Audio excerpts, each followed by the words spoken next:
Welcome to Mic Drop, the podcast where relevancy is irrelevant and we don't give a shit about your feelings. Ladies and gentlemen, as always, it is an absolute honor and a pleasure to welcome the guest that I have tonight sitting across the desk from me. He was born in Johns Creek, Georgia on July 10th, which, by the way, you share a birthday with one of my closest friends, Glenn Doherty, who, rest in peace, was killed in Benghazi. So automatically you got that connect in my book. He was on a state champion high school football team with Peachtree Corners, Georgia Wesleyan High School. He went to college at the University of Georgia, was named SEC Lineman of the Week, Offensive MVP, and was awarded Georgia's Vince Dooley MVP Award, as well as being selected second team All-SEC by the Associated Press. He was signed as a free agent with the New England Patriots in May of 2015, beating out the starting center in 2016, starting all 16 regular season games, and also Super Bowl 51, and continued kicking ass of all 2017, going back to the Super Bowl in back-to-back consecutive years. He's an avid supporter of the Warrior Dog Foundation when launching My Cause, My Cleats, where he wore Warrior Dog Foundation cleats during the fundraiser game and donated all of it to the Warrior Dog Foundation. He is the current starting center for the New England Patriots. Please welcome Super Bowl champion, number 60, David Andrews. Thanks for having me, man. Well, it's my pleasure. I was going to throw in there that you like barefoot walks on the beach and have strong yet gentle hands, but I figured... well, that's true, but, you know...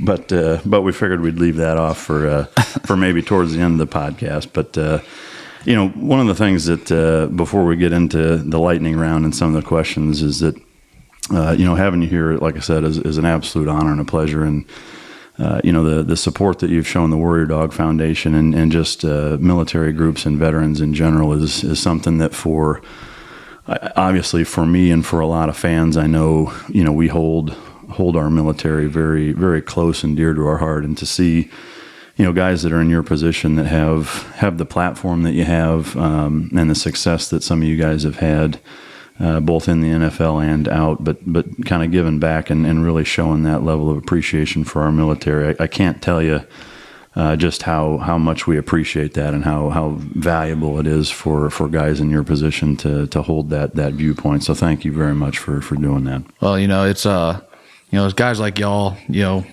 we wouldn't be sitting here drinking a cold beer and, you know, doing this right now, and I wouldn't be able to play football. And, you know, so I just, I really appreciate, you know, everything that, you know, guys that are a lot better men than me that sacrificed and, you know, so much for us. We appreciate the hell out of it. I know, you know, having been in the military 12 years, being able to watch football on the military network and just, you know, whether it's a training trip or overseas, like it's that slice of home that's awful damn nice to have that connection, you know. So it's damn cool having you here. So first off, how was the trip getting here? No big issues? No, we almost got in a head-on crash though on one of these county roads. So that was you know, that was a little dicey there for a minute, but no, it was a good little trip. I do live out in the middle of damn nowhere, but how is the off season going so far? It was good. This is our third week back as a team. You know, and I'm sure you can probably relate to that. You know, kind of toward the end of the year, you're kind of ready to just get away. Yeah. You know, you're tired of, you know, everybody, and, you know, guys' tempers are running short, you know, with each other, and you know, but a week away, you're kind of like, damn, I miss those guys. I'm ready to get back at it. So, you know, it's nice to get away, spend some time to yourself.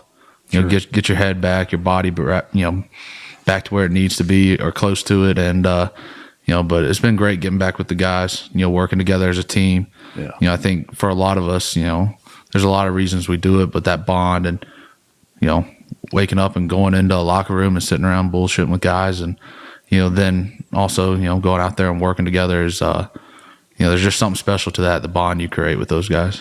Yeah, you know, it's interesting. I think you know, there's a lot of guys in the military that were, you know, football players, whether it's high school, some of them played college ball, and there's even been a couple, especially in the special operations community, that, you know, either went to the combine or you know, worked out for, you know, a preseason or something at the NFL level. But that camaraderie piece, I think, is there's a huge parallel between military groups and football teams, and I think that's why you see so much synergy, like in off seasons and training camps with military guys coming in and whatever. But even some of your coaches were prior vets, right? Yeah. I know our line coach was a Marine, and there's just something special about it. I can't. I'd say my 5 or 6 best friends, they might not play NFL football or even college football, but they all played football with me at some point. There's something about that bond you create with those type of guys. And, for me, that's always been something that's just drawn me to the game. And, like I said, there's just, you know how it is. There's just something special about that, going through, a time that's hard and sucks, and you got to rely on each other. And, when push comes to shove, you can rely on that person. Yeah. No, the hottest steel's forged in the hardest steel rather is forged in the hottest fire. That bond. Same thing with me. I mean, the guys that I went through buds with, or were in whether it's training or we're at the team or even as instructors, like that shit that you go through together, it just it forms a special thing for everybody, and it's neat to see that parallel. But just one real quick thing, just kind of I like to throw a little lightning round at the guests, just kind of some off the wall questions that are more lighthearted, just to kind of get things rolling. But one thing I know I'm curious of, at that level, like in terms of your morning routine, and this is both off season and during the season. I'm assuming there's a pretty stark contrast between. Can you walk us through just kind of a quick a normal morning for you in both those aspects? Yeah, I think I try to get up about 6 every morning. I think that's a good time for me. Everybody gets up earlier than me.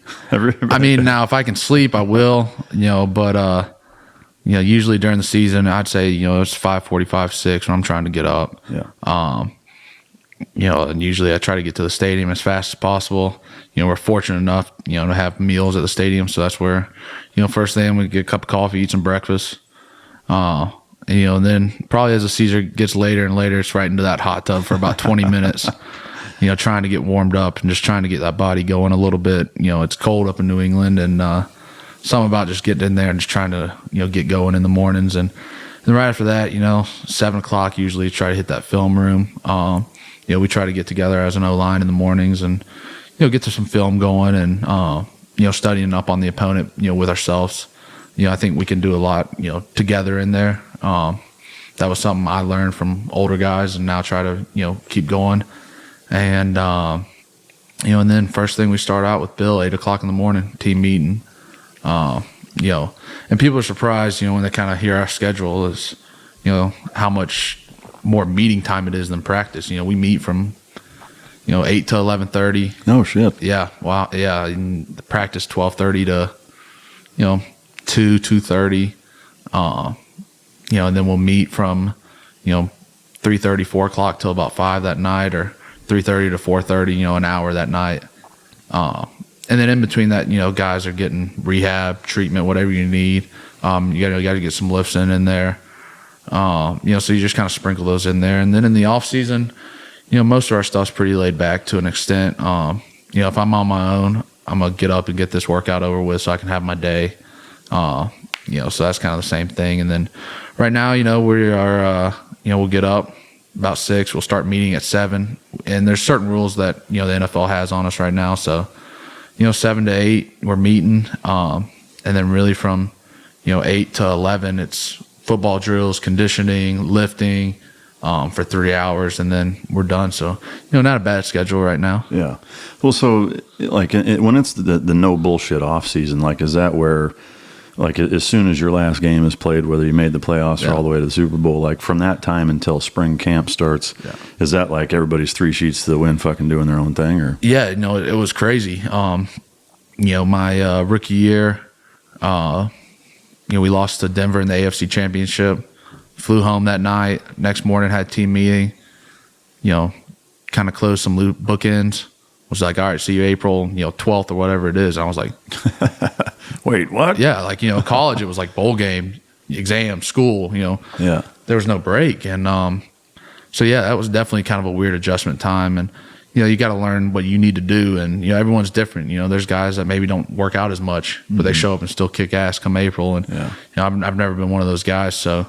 I usually try to give myself a week and a half to decompress and just kind of take a deep breath, and then, start slowly getting in. Try not to stop working out ever. But you just got to limit that pounding on your body a little bit here and there. So especially being 300 pounds. Yeah, no, I can just taking a walk is a different experience. Yeah, I was curious when you sent me the itinerary and I saw a coach. I was like, how the fuck are you fitting in coach? Like, I barely fit in coach. I mean, is that?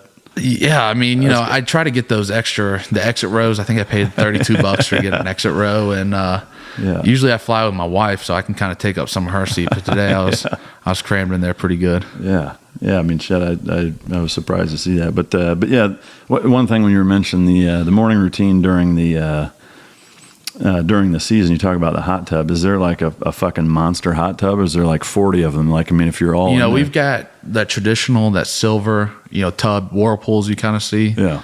And then we've got, I mean, I would say it's a pretty big hot tub, hot tub, cold tub. And, later and later the season goes, especially the colder and colder it gets, the more you're getting friendly in there. Yeah, definitely.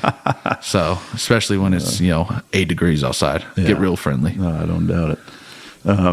The one thing I'm curious of, just from as somebody who works out and growing up watching football, like always wondered, and watching some of the combine stuff, what's your PR for squat, bench, and deadlift? Man, it's been a long time since I've really just hit 1 rep maxes. This morning we had like 4 sets of 2, I think it was, and I tried to stay around 475. For squats? Yeah, for squats. Jesus. Deadlift, I haven't deadlifted in, a long time. Do more power cleans, things like that. Yeah. But last time I deadlifted, it was 405 on a trap bar. Then bench, most I've ever done is 375 for a set of 3. So I guess, would you say in college were you more geared towards that type of stuff than you are now? Is it more functional now, or? Yeah, I mean, no, I still think, especially being a lineman, at the end of the day, your job's to move another grown man out of the way. So, I think you can't really skip out on putting a bar on your back. I mean, there's not much you can simulate a squat, what I mean? And same with the bench press, I mean, that's so big.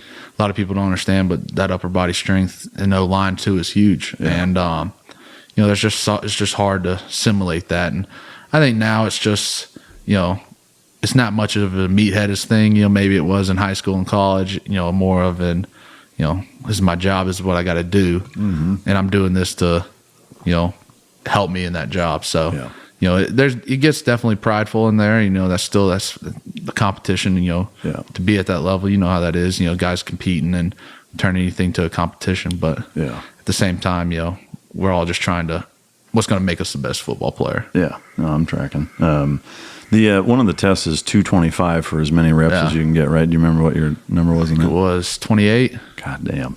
That's I'm always I always love watching that, because to me, like, that's a little more tangible for somebody my size or more normal sized guys, I guess. But some of them I'm actually kind of surprised. Like, some dudes I see that are getting like 15, 18, 20. I'm like, well, shit, I can get that, but you watch some of these offensive tackles, they're the ones that kind of surprise you sometimes, because they might hit 15, 20 reps. Yeah. When their arms are massive. Yeah. They're long. But then they grab a hold of you, and it feels a lot more than 15 or 16 reps. Yeah. Like wrestling a damn grizzly bear. Yeah. Yeah. Can you do the splits? No. Not even close. I'm pretty flexible, but can't do splits. Yeah. I remember I did karate for a little while when I was young, and I just hated it because I couldn't do the splits. Oh, I was so mad at myself. Fucking Jean-Claude Van Damme over there. Yeah. What is your now? See, being a Georgia boy, right? Yeah. I can only imagine barbecue is a big part of your heritage. What is your favorite barbecue dish across the board? Full meal, sides, fixing everything. Yeah, man, I love. I gotta go combo plate, smoked chicken, and just pulled pork. Pork butt. A lot of barbecue places got homemade chips. I love homemade chips, and to me, top it off with a slice of white bread and some coleslaw. Yeah. Was there a favorite joint growing up that you guys really went to? No, I'm not picky about it. I mean, it's just kind of, anywhere that serves it, I'm going to eat it. Yeah. It's kind of like pizza. Pizza's pizza. It's hard to fuck it up. Yeah. Yep. Amen. Well, you're in luck. I got some of my beef ribs and some Wagyu ribeye end cap that we're going to be. That's what I've heard about this stuff, so we'll see. We'll be firing up tomorrow. I'm curious to get a Georgia boy's take on that shit. But favorite pistol, rifle, or firearm in general? I know for me, like it totally depends on what I'm doing. But is there anything that sticks out in your mind as like, yeah, this is my favorite piece? Oh man, I love revolvers. Shit. Always have. Ruger Blackhawk's probably my favorite. Really? Yeah, I've always loved that. And it's not the most functional, but for probably like my favorite piece, that's probably, deer rifles are deer rifles, shotguns are shotguns. I'd say that, or my granddad has a Colt 32 revolver, and he gave that to me, and that's pretty special to me too. Yeah, hell yeah.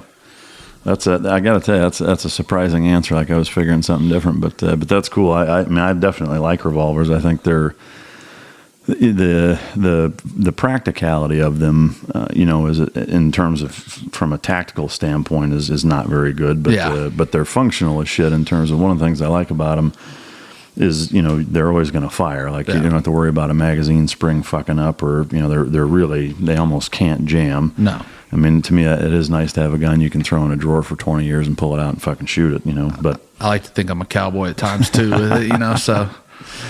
Oh, that's fucking good. With your chaps and horseback? Yeah, ashless chaps.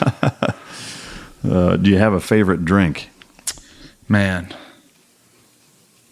Is it Pacifico now? That's pretty good now, but I mean, it's kind of hard just to beat for me, Crown Royal is probably my favorite go-to. Hey, yep. No, I mean, I'm definitely a bourbon guy, but fucking Crown is pretty top notch. Do you have a best either football hazing or practical joke? Now I know you've listened to some of the podcasts and heard some of the military style hazings, which are pretty fucking brutal. But is there a best hazing story, or even if it's just like a crazy ass practical joke on any of the teams that you've been on that you can share?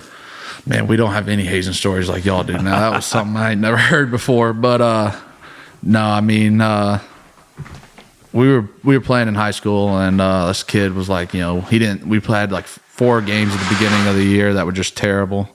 He didn't think we would come out undefeated.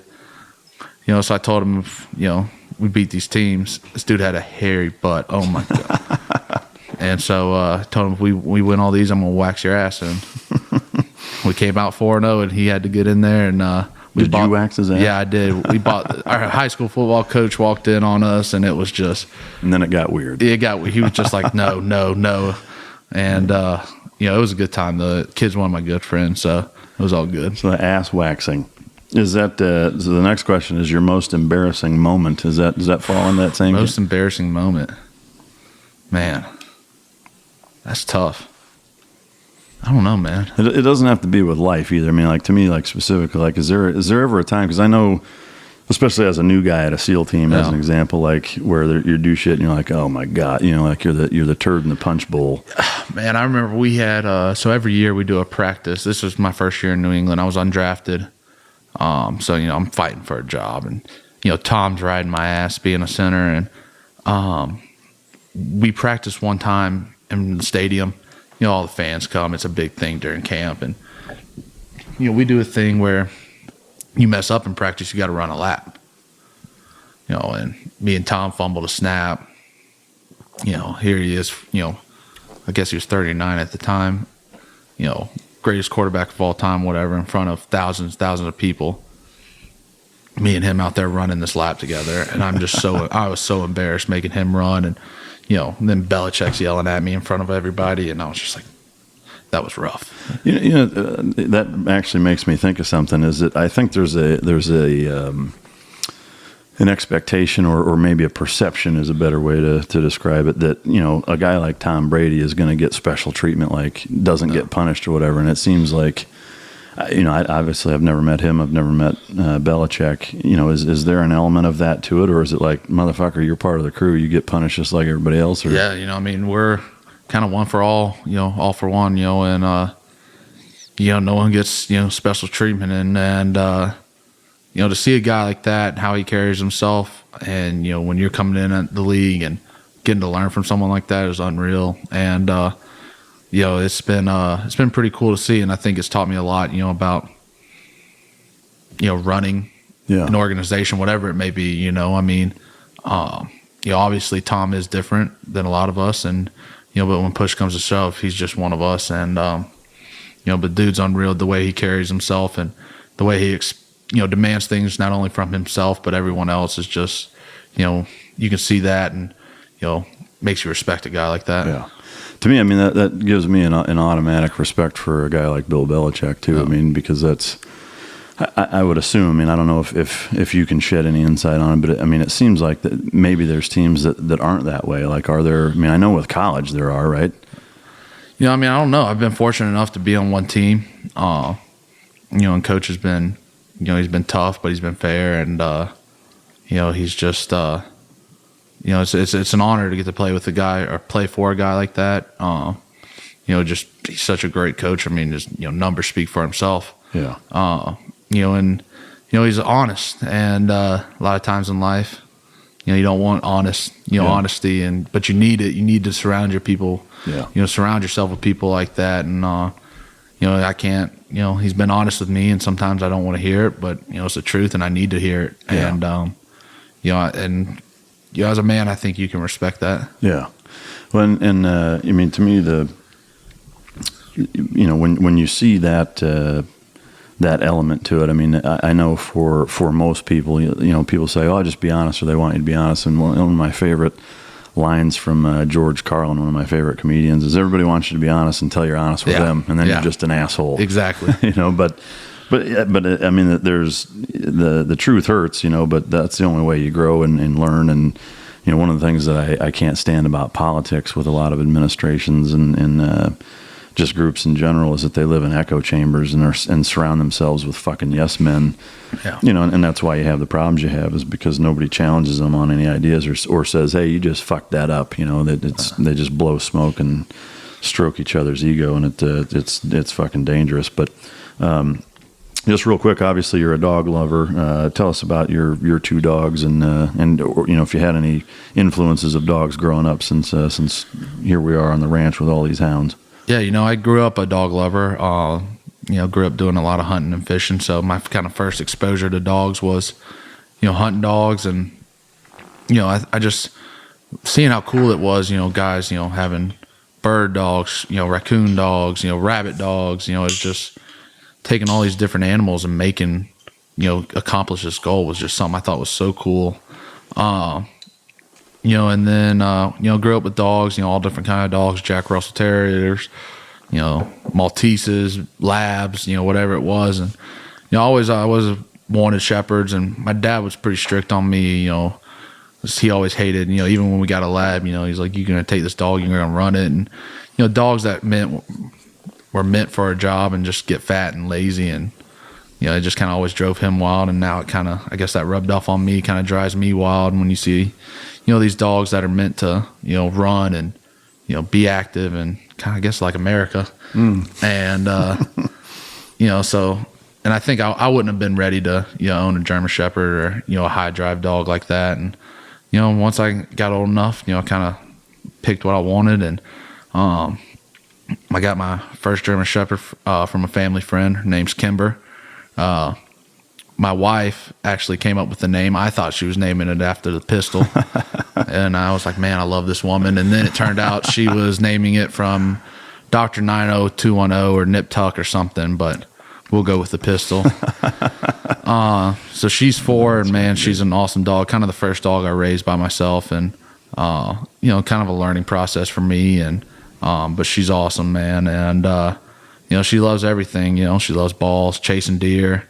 I don't know what she would do if she ever caught one, but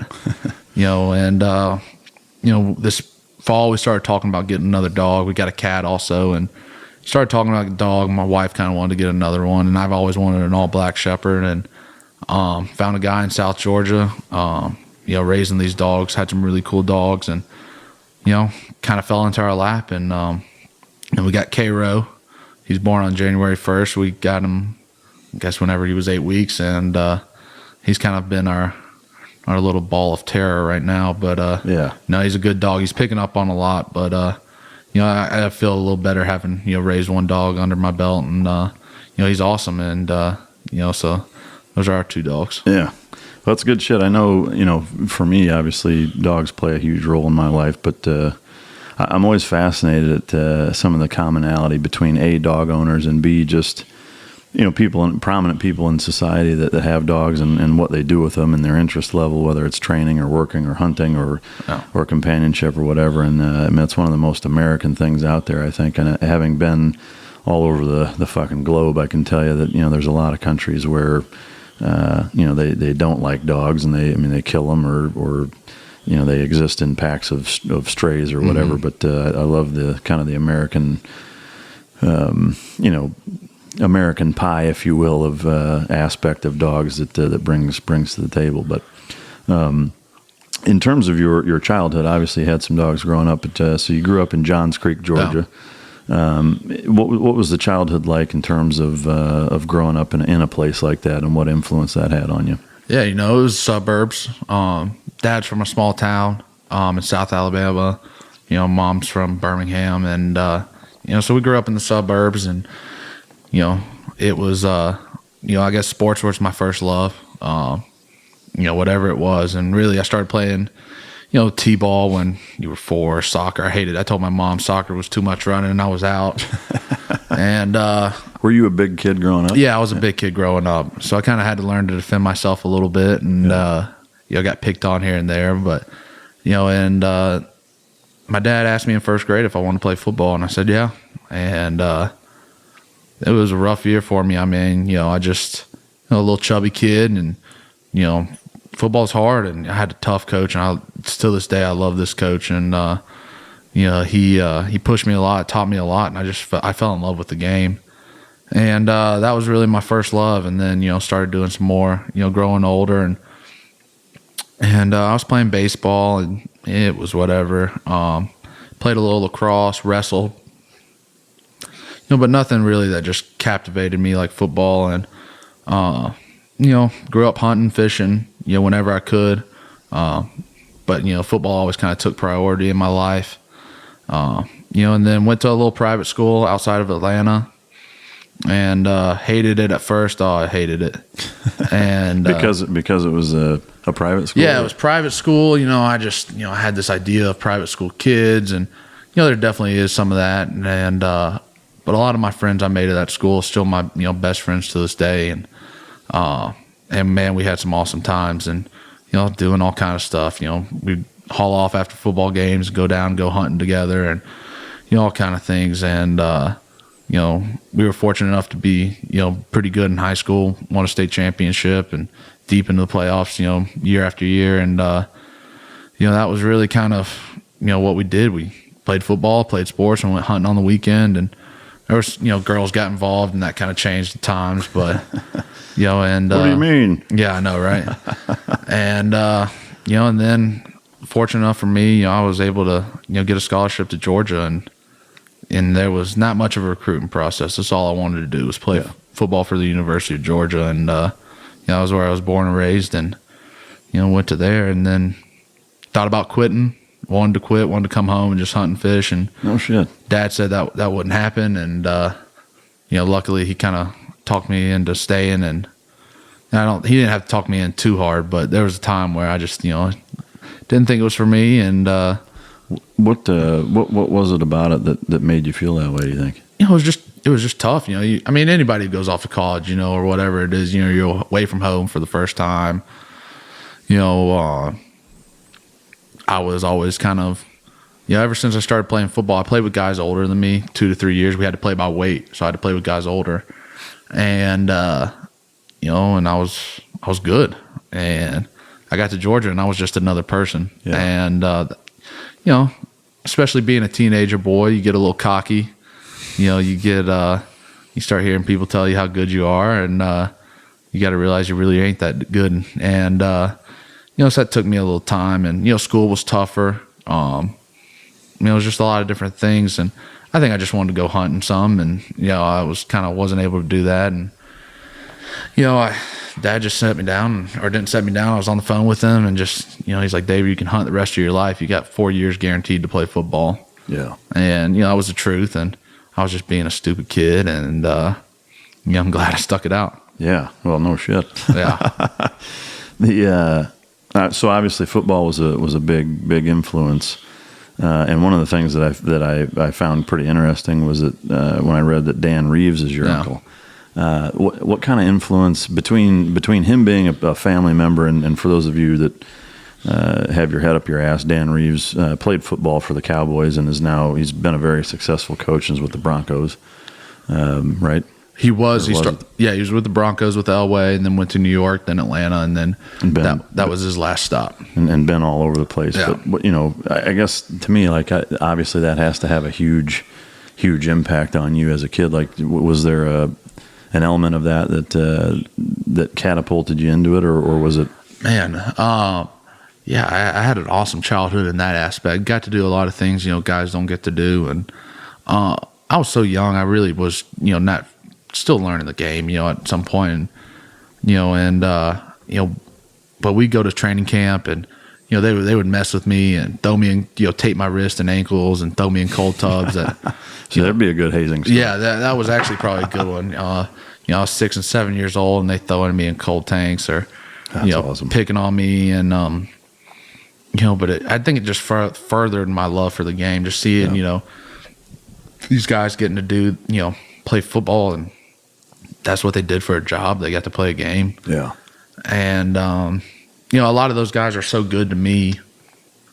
Just being a little, fat kid running around, they were took the time to spend, Mike Vick, someone kind of been a double-edged sword for me, obviously what happened, to him with the dogs, but seeing he was so good to me and then also seeing how he responded from that, I think is, been a huge thing. But, that guy at the time was, he's a catch me out, but he took time and would hang out with me and, talk to me and throw a football with me. And he didn't have to do that. And I think it just made me, just molded me and taught me a lot of things at the time that, I didn't think I'd get them, use in my life. And, but Uncle Dan, he was just always a great man. And just to be able someone to look up to and, see, what they could do with their life and, just how he treated people also as a head coach, he treated people, first class. And, I think that just, he's just another person. We all just people in the end of the day. And so I think that was something that really just molded me and shaped me. Yeah, no, I don't doubt it. I mean, I can only imagine that, like, as you've progressed from college into the NFL, like, has he been kind of a good sounding board for you? Or yeah, I think, it's just kind of, he definitely understood, what it was like. And, I think just, being undrafted, hearing him say, David, we had guys do it every year. That's someone that's done it and had to sit in that boardroom and be like, yeah, we're going to keep this guy. We're going to cut that guy. Someone that's made those type of decisions, to hear you say, it's been done before, it really does give you that vote of confidence that, the shit really doesn't matter. You can go out there and make the team. Yeah.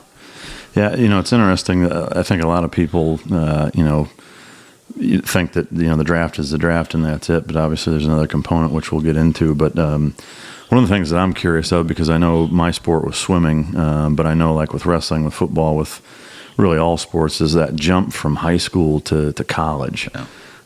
You already mentioned, like, you were good in high school and then you jumped to to college and you're just another dude basically. But what's the deal, like the level of physical activity or physical prowess and physical capability from high school to college? Like, that had to have been an eye opener.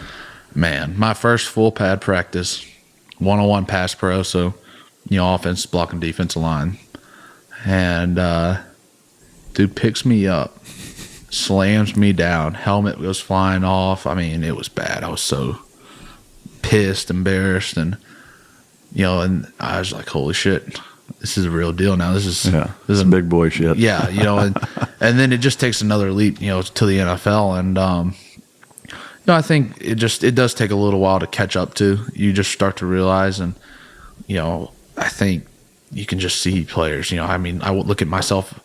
We pull up old film sometimes, and it's like my rookie year, me and the right guard who've been there together for the same time. Just look at us. I was like, damn, we're about to look bad. Yeah. And you just can tell that difference from year 1 to 2.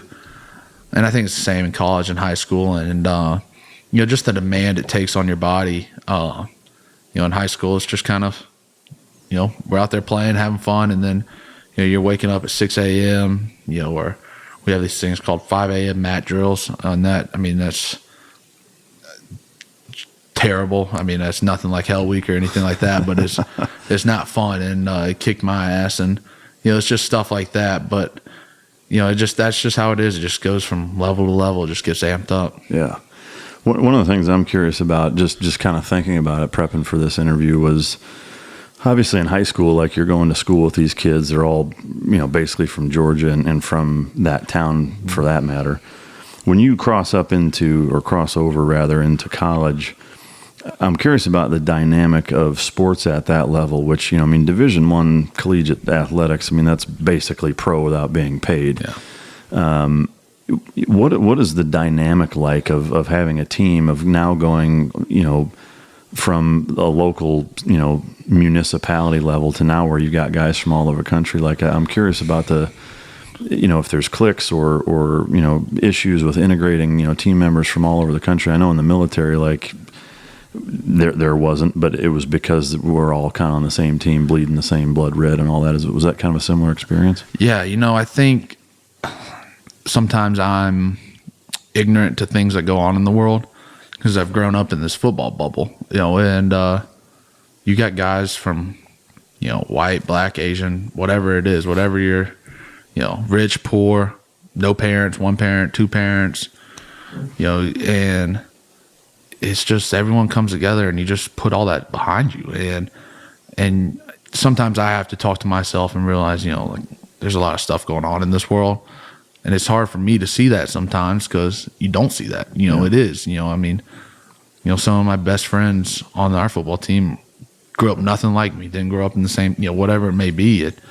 But I think that's what's so cool about and so unique about, the military and football is that, you put all that bullshit aside because, hey, we got to go out and, we got to beat the defense in practice today. And, you might have a little rubbing heads in camp, guys going at it, you're competing, you're tired of hitting each other. But, once the season rolls around, everyone's just, all the bullshit aside, we're all here together.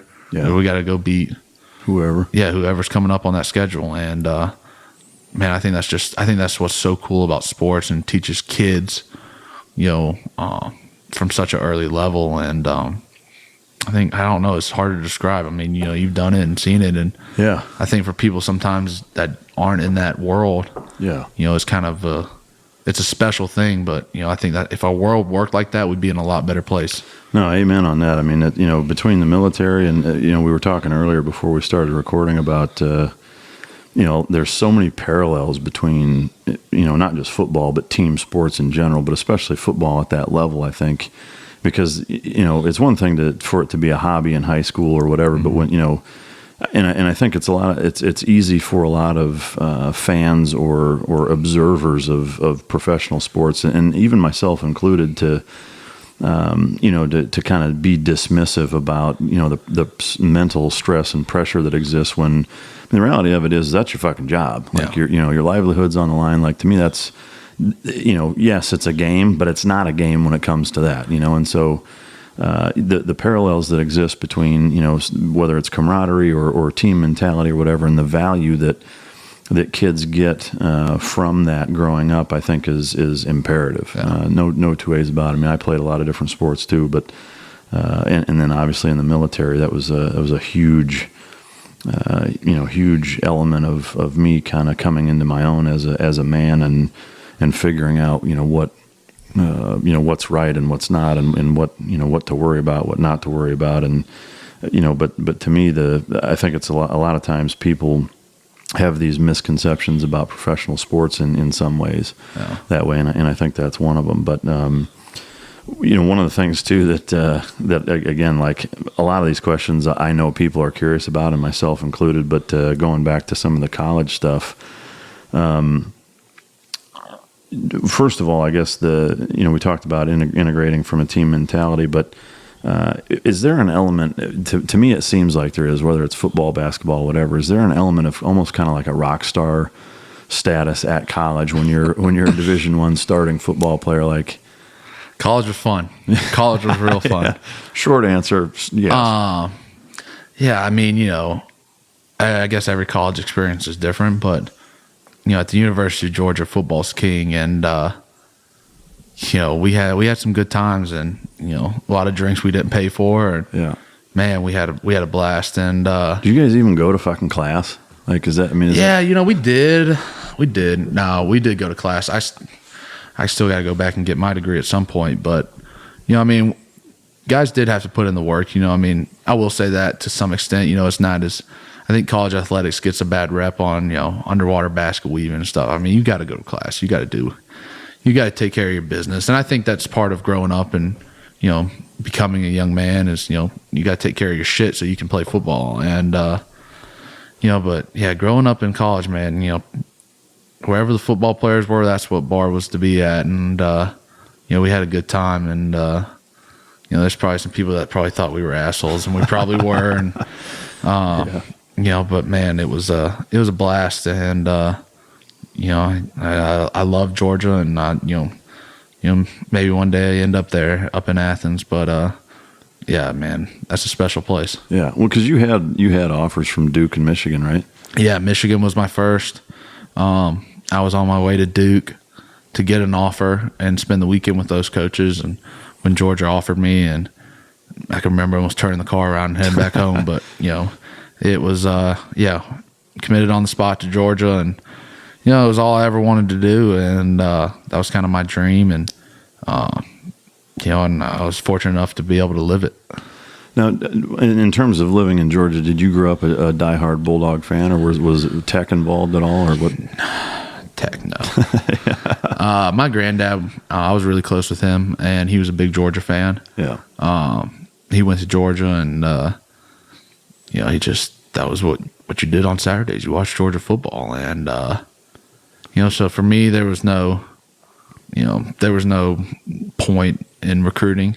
Mm-hmm. I think that's all. I think the whole recruiting process now in NCAA is crazy. Kids getting told how good they are, and whatever. We'll see that when you get there. And I played with guys that were supposed to be the next greatest thing, and they weren't. So I think that's all just a load of bull. But no, for me, man, UGA, that was all I wanted to do. And like I said, I was fortunate enough to get the chance to do it. Yeah, that's awesome. One of the things still talking about college, and I'm curious, kind of both in college and crossing over to the NFL, but I've always wondered about the resources. I remember my dad telling me a story about when he was in high school wrestling, going to college, like just the extra shit that they got as college players. But and I see it, obviously it's magnified enormously in the NFL, but even, being from Iowa, everybody's either a Hawkeye or a Cyclone fan, and it kind of splits the country, or splits the state in half almost. But you see like different helmets this week and different fucking jerseys that week and whatever. I'm curious about like the amount of money even at the college level, like are the resources with, just tape and cleats and helmets and food and Gatorade and shit like that. Is it pretty much just it's like stupid. Fucking blank check? It's stupid. Yeah. I mean, I've always wondered about that. Yeah. I mean, no, our dorms were unreal. Facilities now, I was kind of going back to this recruiting thing, kids, I think sometimes are picking schools because they got freaking, motorcycle racing video games in the locker room and stuff. And Jesus. I mean, it's unreal. The facilities now, I mean, I go back to Georgia, and from what I had, 4 or 5 years ago to what they've got now is unreal. No shit. It's unreal. I mean, we're rebuilding the stadium right now. I thought our stadium was fine. And, we've just built a new indoor. I mean, this stuff is unreal. People are crazy down there. Yeah. They love that stuff. And it's an arms race to an extent, in big college football, which to me just didn't matter. And, I think,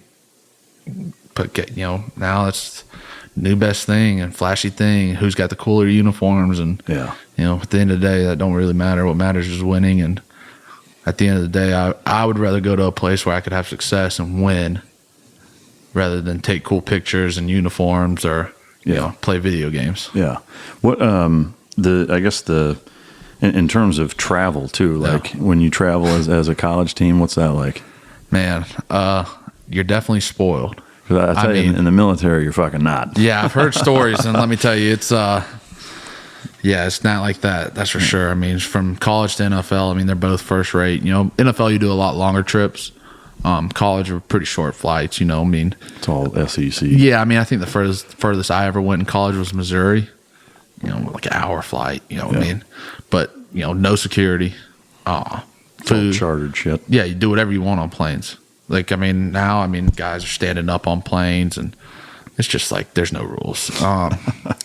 You know, but man, it was fun traveling. It definitely was, you know, and I think it's always, you know, even now on, you know, the NFL level, and just being able to get away sometimes, you know, you're eating dinner with those dudes, and you know, it's just all that camaraderie, playing cards in the hotel room, whatever it may be, or just, you know, bullshitting on the bus or playing and laughing. And you know, sometimes I'll just sit there, just, you know, you just hear people laughing, and it's just there's nothing like it. And but we were treated pretty good. In college, we ate a lot better.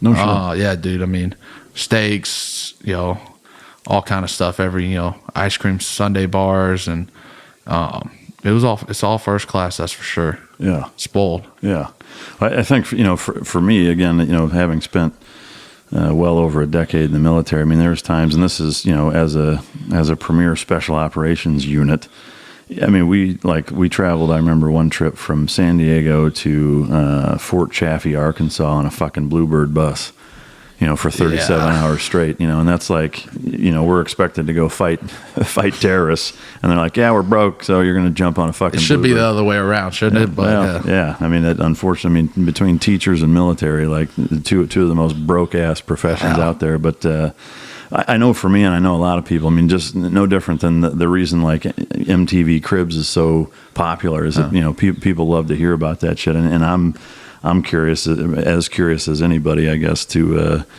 hear about shit like that. Is there anything that sticks out in your mind, whether it's travel or accommodation wise, be it at the University of Georgia or with the Patriots, that's like above and beyond, just like, holy shit, this one time we had X? We own our own plane with the Patriots. Yeah, that's some crazy shit. Is it a 747? No, I don't know what it is. It's just single decker plane. And it's like, I mean, it's just decked out. Yeah. There's pictures of it online and stuff, and that's pretty funny to see. I mean, we own a plane. Yeah. No, man, I think, I don't know. I always loved in college the police escorts. Yeah. We had state troopers with us that would go everywhere with us, and those dudes were awesome. You know, messing around with them, and, you know, they'd fly by our car. I just always like watching them fly by, you know, going hundreds of miles an hour. They fly by our buses, and they'd always mess around. But, you know, I think we had one time we got stuck on the runway with the Patriots for like some like fuel gauge was messed up. We got stuck on the runway for like 3 hours. Got to Miami at like 10 o'clock that night, which isn't that bad, but, you know, it was definitely it was an interesting travel, but at the same time we had lay down plane seats, so we weren't living too bad. Yeah, no shit. What is, like, now that you're, you know, with the Patriots, and whether it's a playoff game or regular season game, like, what is a travel trip like? Well, we're on the road every week technically. Even a home game, we go to a hotel.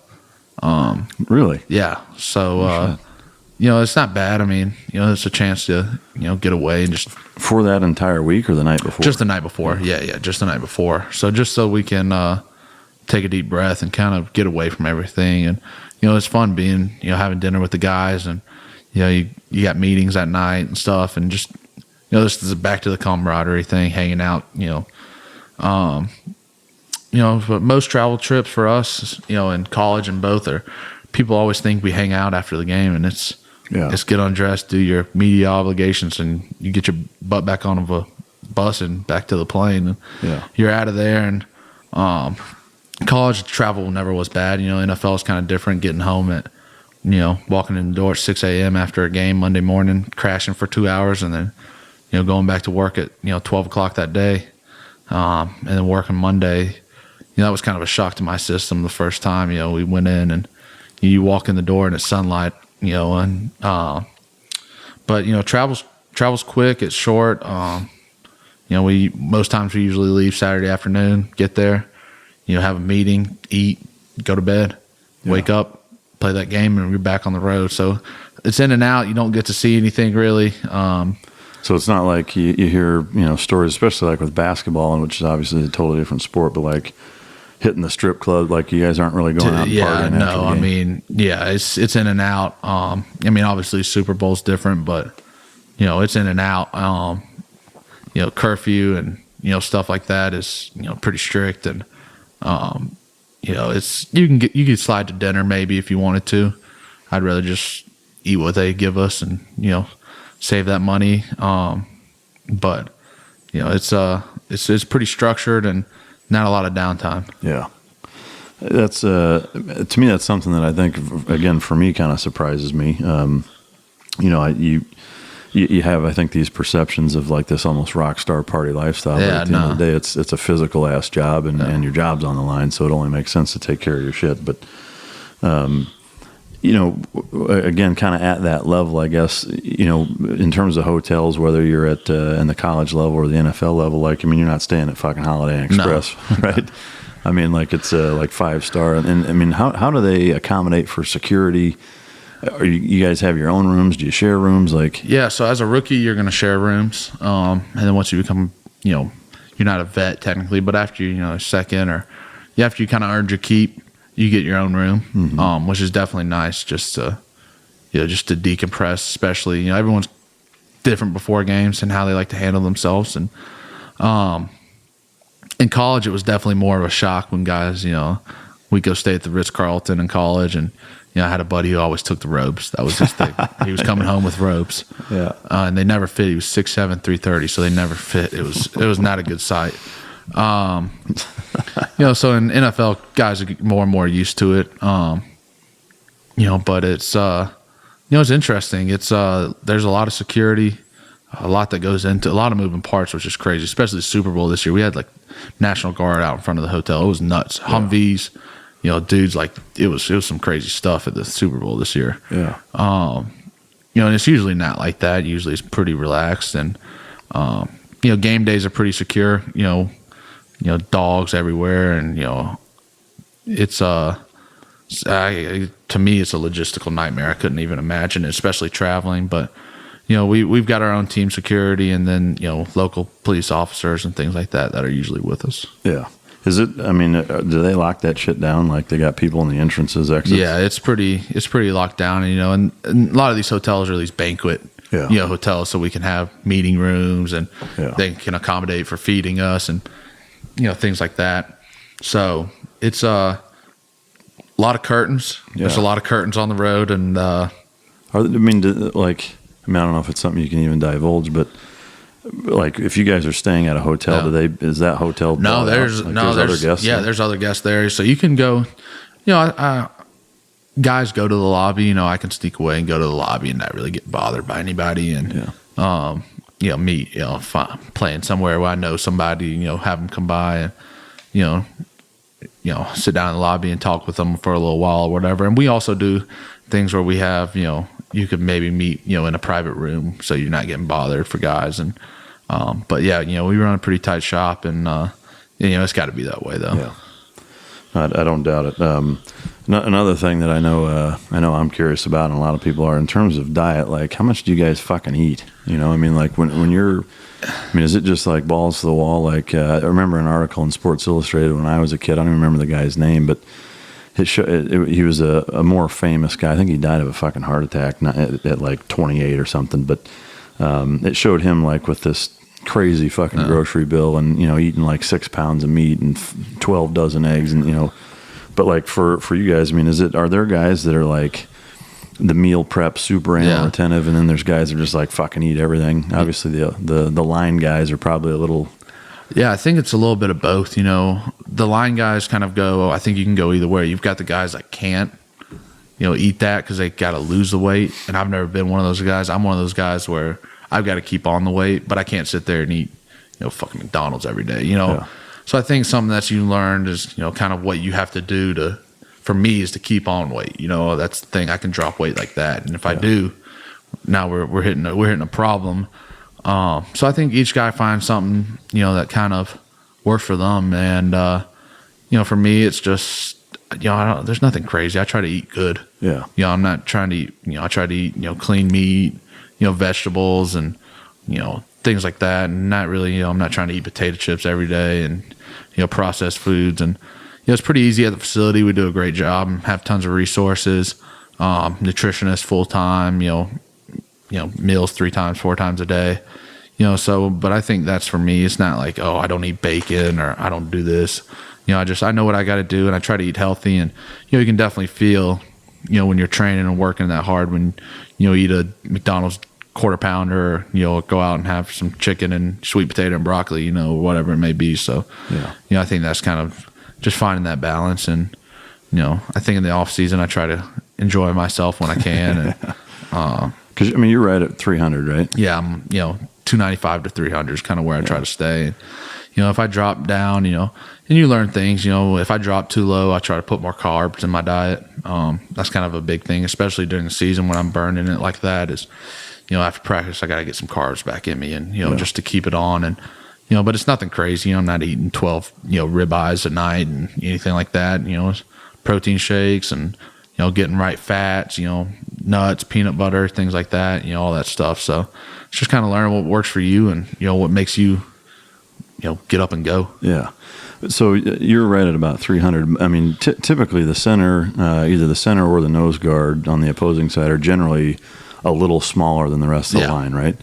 I played football growing up until high school, and I was too fucking small. Like I was 5'4", 104 pounds as a freshman, and just swam.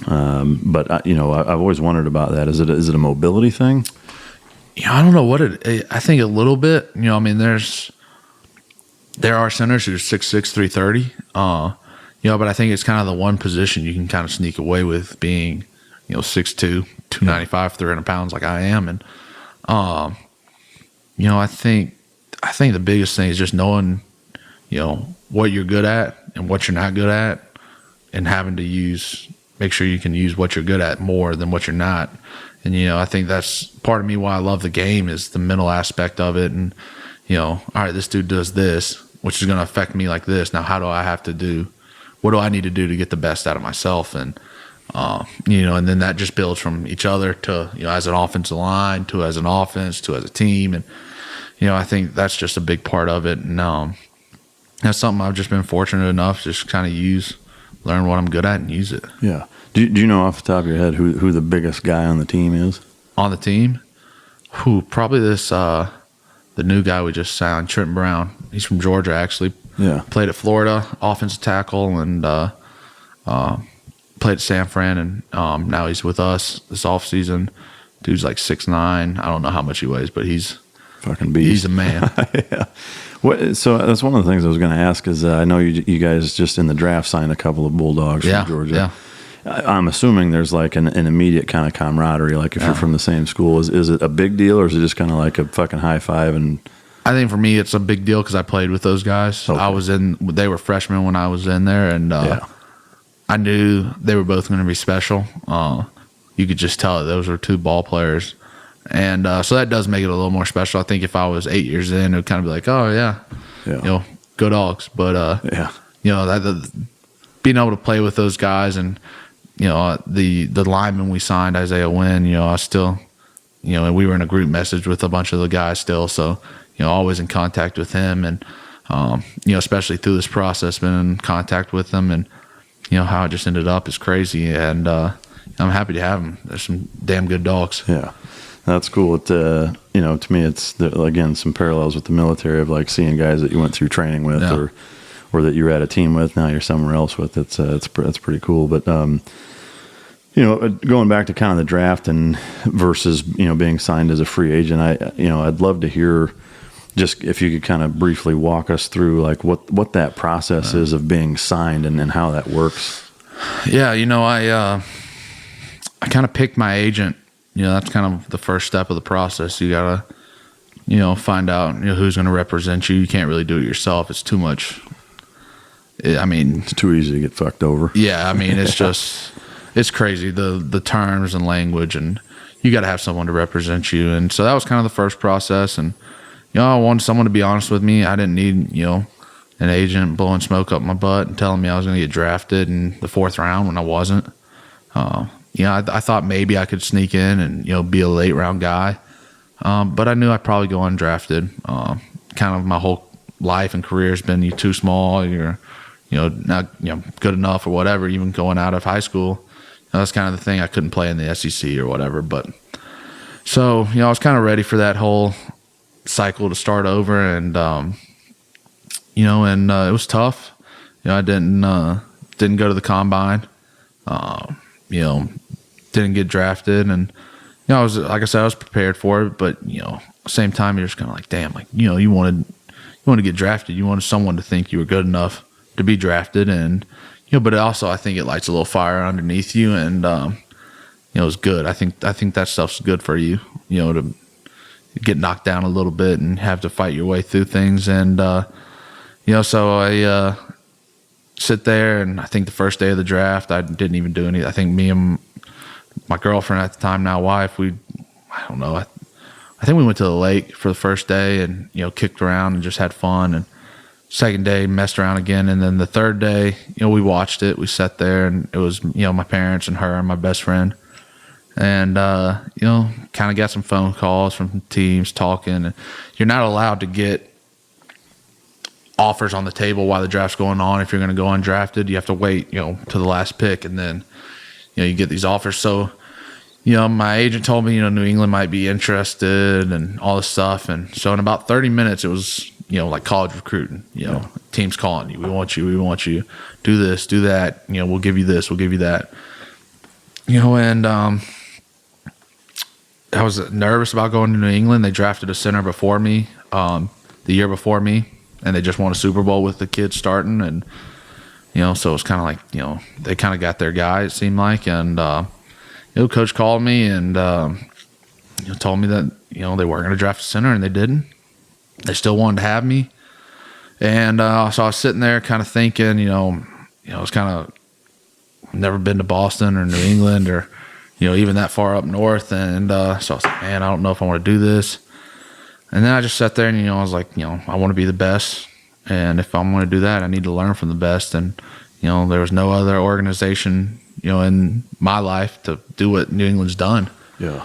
So, I made the choice and, just kind of never looked back. And I remember the first thing I said, I was like, Dad, I don't know if I can live in Boston. He's like, you're not going to be in Boston. You're going to be in Foxborough. You'll be all right. And I was like, all right. And, so, I kind of made the choice and never looked back. And, man, it's been awesome. It's been an awesome ride for these last 4 years. Yeah.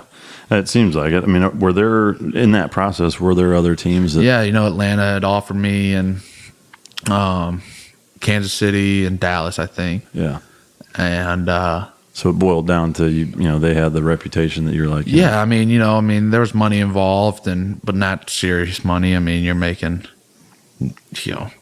Is it league minimum kind of? Well, so my signing bonus for New England was $35,000, which was a lot. Most guys get like a couple thousand undrafted, and then you got to make the team to get any more money. And then, on that point, most rookies, the NFL's contracts are so slated for rookies now, you're kind of making the same thing once guys get through with their signing bonuses. So that was, money was part of it. It was my biggest offer, but at the same time, I think it was the toughest choice. Yeah. The hardest road to go. But at the same time, kind of turned me on, let's go do this thing. Yeah. Were you, I'm assuming, being from Georgia, were you a Falcons fan? Yeah, with my uncle being the coach, I was definitely a Falcons fan. And then, but once they kind of, once he left there, I always loved New England. It was, that was kind of, the Titans were a big thing with Steve McNair. Those teams that first started, I started watching football and watching these Super Bowls. And so New England was in, those, 4 or 5 Super Bowls when I was, first starting to pick up the game and learn it and, watch it. And so that was really cool to me. And then, obviously with, two of the main people still in the organization doing it. So, well, yeah, I mean, thinking about it, showing up, like, that's got to be fucking surreal. Now snapping the ball to the fucking guy you like grew up watching kicking ass. Like, I mean, what was that even fucking like? Like, does he know that? Yeah, I mean, dude, the first time I met him, he knew my name. No shit. And so when a dude does that to you, it's just kind of like, he didn't have to know my name. He could have called me shit for brains, you know what I mean? And I'd been like, yes, sir, it's good to meet you. The dude, Tom's been awesome to me. And, he does stuff to guys. And now being kind of on the other side of the glass and watching it, he's not doing it to be an asshole. He's doing it to test guys and see what he can get out of people and, trust and rely on. And he was so hard on me about my snaps and, things I thought I did pretty well on, but it was to see, what I could take and if I give it back and respond and, things like that. And, you've probably seen it, through your time too. And, I think, but he's been an awesome guy. And I mean, I did tell him, like, dude, the first Super Bowl, you want to have a babysitter. So, you can old man. Yeah. You can do the math there. I mean, dude's old enough to be my dad. So, but no, he's been awesome to me. And, it's, like I said, it's just been an unbelievable ride. Yeah. I mean, there's not many guys that can say they've had Tom Brady's hand on their sack. Yeah, basically. no, I mean, I think a lot of people, especially women, would probably be pretty envious of that. But so yeah, it's a close relationship. Yeah, no shit. I mean, he to me he exudes that like consummate professional. Seeing some of the post game interviews, and I mean, obviously, the difference between winning and losing, you see a stark contrast in temperament, but he seems to always really carry himself as a very, very classy professional guy that that I think is a good image for the NFL. One of the things that I'm curious about is obviously, like, there's the whole Deflategate thing, and I mean, that is what it is, but I guess, what impact did that have on you guys as a team, like the dynamic in the locker room and things of that nature? Like, was that something that was a big fucking deal, or was it compartmentalized and it was like, yeah, don't fucking worry about it, do your job? Yeah, I wasn't around when it was all going on. I kind of caught the aftermath of it, so the trials and all this, things they were doing with all that. And it was never a distraction. And I think that's such a big thing in not only life, but football is, there's going to be tons of distractions going on around you.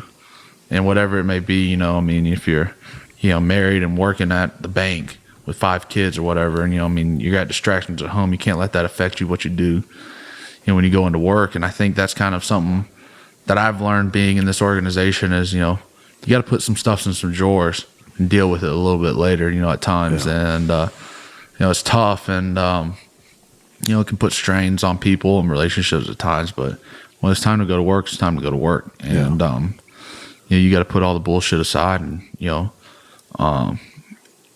I think that was something, just seeing them go through that and him go through that, is pretty, taught me a lot, how to carry yourself and, but how to be a professional. Yeah. One of the things that I've wondered about too, as it kind of relates to that, is, no different than a baseball player is very particular about a bat or the type of wood or the fucking sarin, or the, the tackiness to the fucking grip, the gloves they use, with wide receivers, whatever. Is it to a level where, because I know in the military, like, we get to a point where we know each other so well, like, it can be pitch fucking black, and you can recognize or identify a guy, like, by the way he clears his throat. Like, do you get to a level like that where when you grab the ball, for example, like, you can say, like, yeah, this ball is underinflated, overinflated, or it's too slippery, or it's like, I mean, like I said, I wasn't there for the whole actual incident, but I think now, just knowing, I can tell, if he's going to like the grip on a ball. Every quarterback's different. He likes a grip different rather than this guy likes a grip. And so I think I can know sometimes when, all right, we've got a new football here, we got to break in. Yeah. You can tell when they're brand new. And there's that's the thing, there's a lot of work that goes into, not only everything, guys' cleats, it's not, you just break them out. They're stretched, they're bended, they're all different things. And, insoles, and there's so many little things that go into how, guys like things, and guys put on their uniform a certain way, and they like the cleats tied a certain way because it's comfortable to them, and so you can kind of pick up, how so and so is going to do something, and you just know how they operate, and what they want and what they like, and you kind of just pick up on that. Yeah. So I guess that kind of ties into the resource thing too. Like, so guys, I think sometimes people would assume like dudes have new fucking jerseys every game and new socks every game, new shoes every game. Like, are some guys really particular? Like, I wear these shoes the whole fucking season. Yeah, I think guys are, and I think there's certain things that guys are really particular about, and routine, to an extent of superstition. Yeah, like the movie Major League. Yeah. I mean, but for me, it's kind of that stuff really doesn't bother me. I want to wear what's comfortable, what I like. I don't really care what it looks like. Some guys, they'll be feeling like their feet all jacked up so they can wear cool cleats. I mean, I'm gonna wear what I want and what fits and what ultimately is gonna help me do what I need to do the best. And we got all kind of resources. You can get whatever you want. Cleats. I mean, it's just boxes and boxes of cleats that you can choose from, and you learn, trial and error what you like. And I'm still kind of think I'm getting close, but guys like their jerseys cut certain ways, certain lengths. I like my jersey a little longer, so I know it won't come untucked. I mean, you don't want the midriff showing? No, I keep that locked down. People might lose their mind if they see that. So, so yeah, everyone's got their little quirks and how they like things. Yeah. No, again, I mean, like there's some elements of that in the military as you get at higher levels, but it's so so different from that. I mean, you're lucky to get a new pair of fucking boots when you actually need it, but one of the things I'm curious about too is just kind of the locker room antics. Yeah. Whether it's pregame, postgame, whatever. And I've got a kind of a follow-up question after this, but as it relates to the locker room, but like, can you walk us through like the typical locker room experience pregame and postgame? Like what is it like in there? What's the dynamic?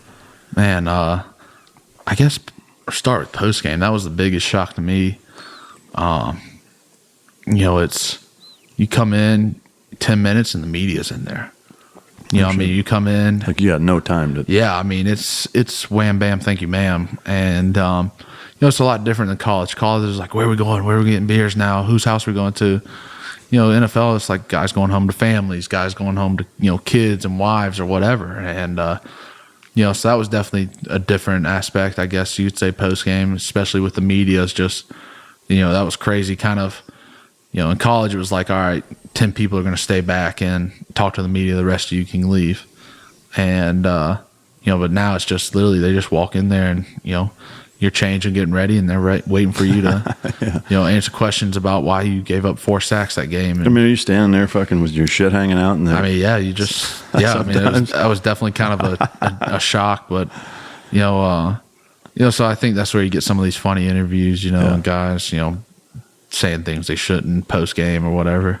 Pregame is, man, it's, it's business, and it's serious, and, there's not a lot of, guys know what's about to happen, and you gotta, everyone gets ready differently. Guys got different routines. I like to get there super early and take my time and relax and try to catch my breath before what's about to go down. And, I think that was something I learned, is how serious it is. Yeah. Sometimes I think people think, they're just out there playing a game and having fun. They're not playing that hard. And, that's not the case at all. Guys are going balls to the wall, and it, like you said earlier, it is, it's we want to win, and, we want to win, but it's your job too. That's how I support me and my wife, and guys support, their 4 kids and whatever it is. Yeah.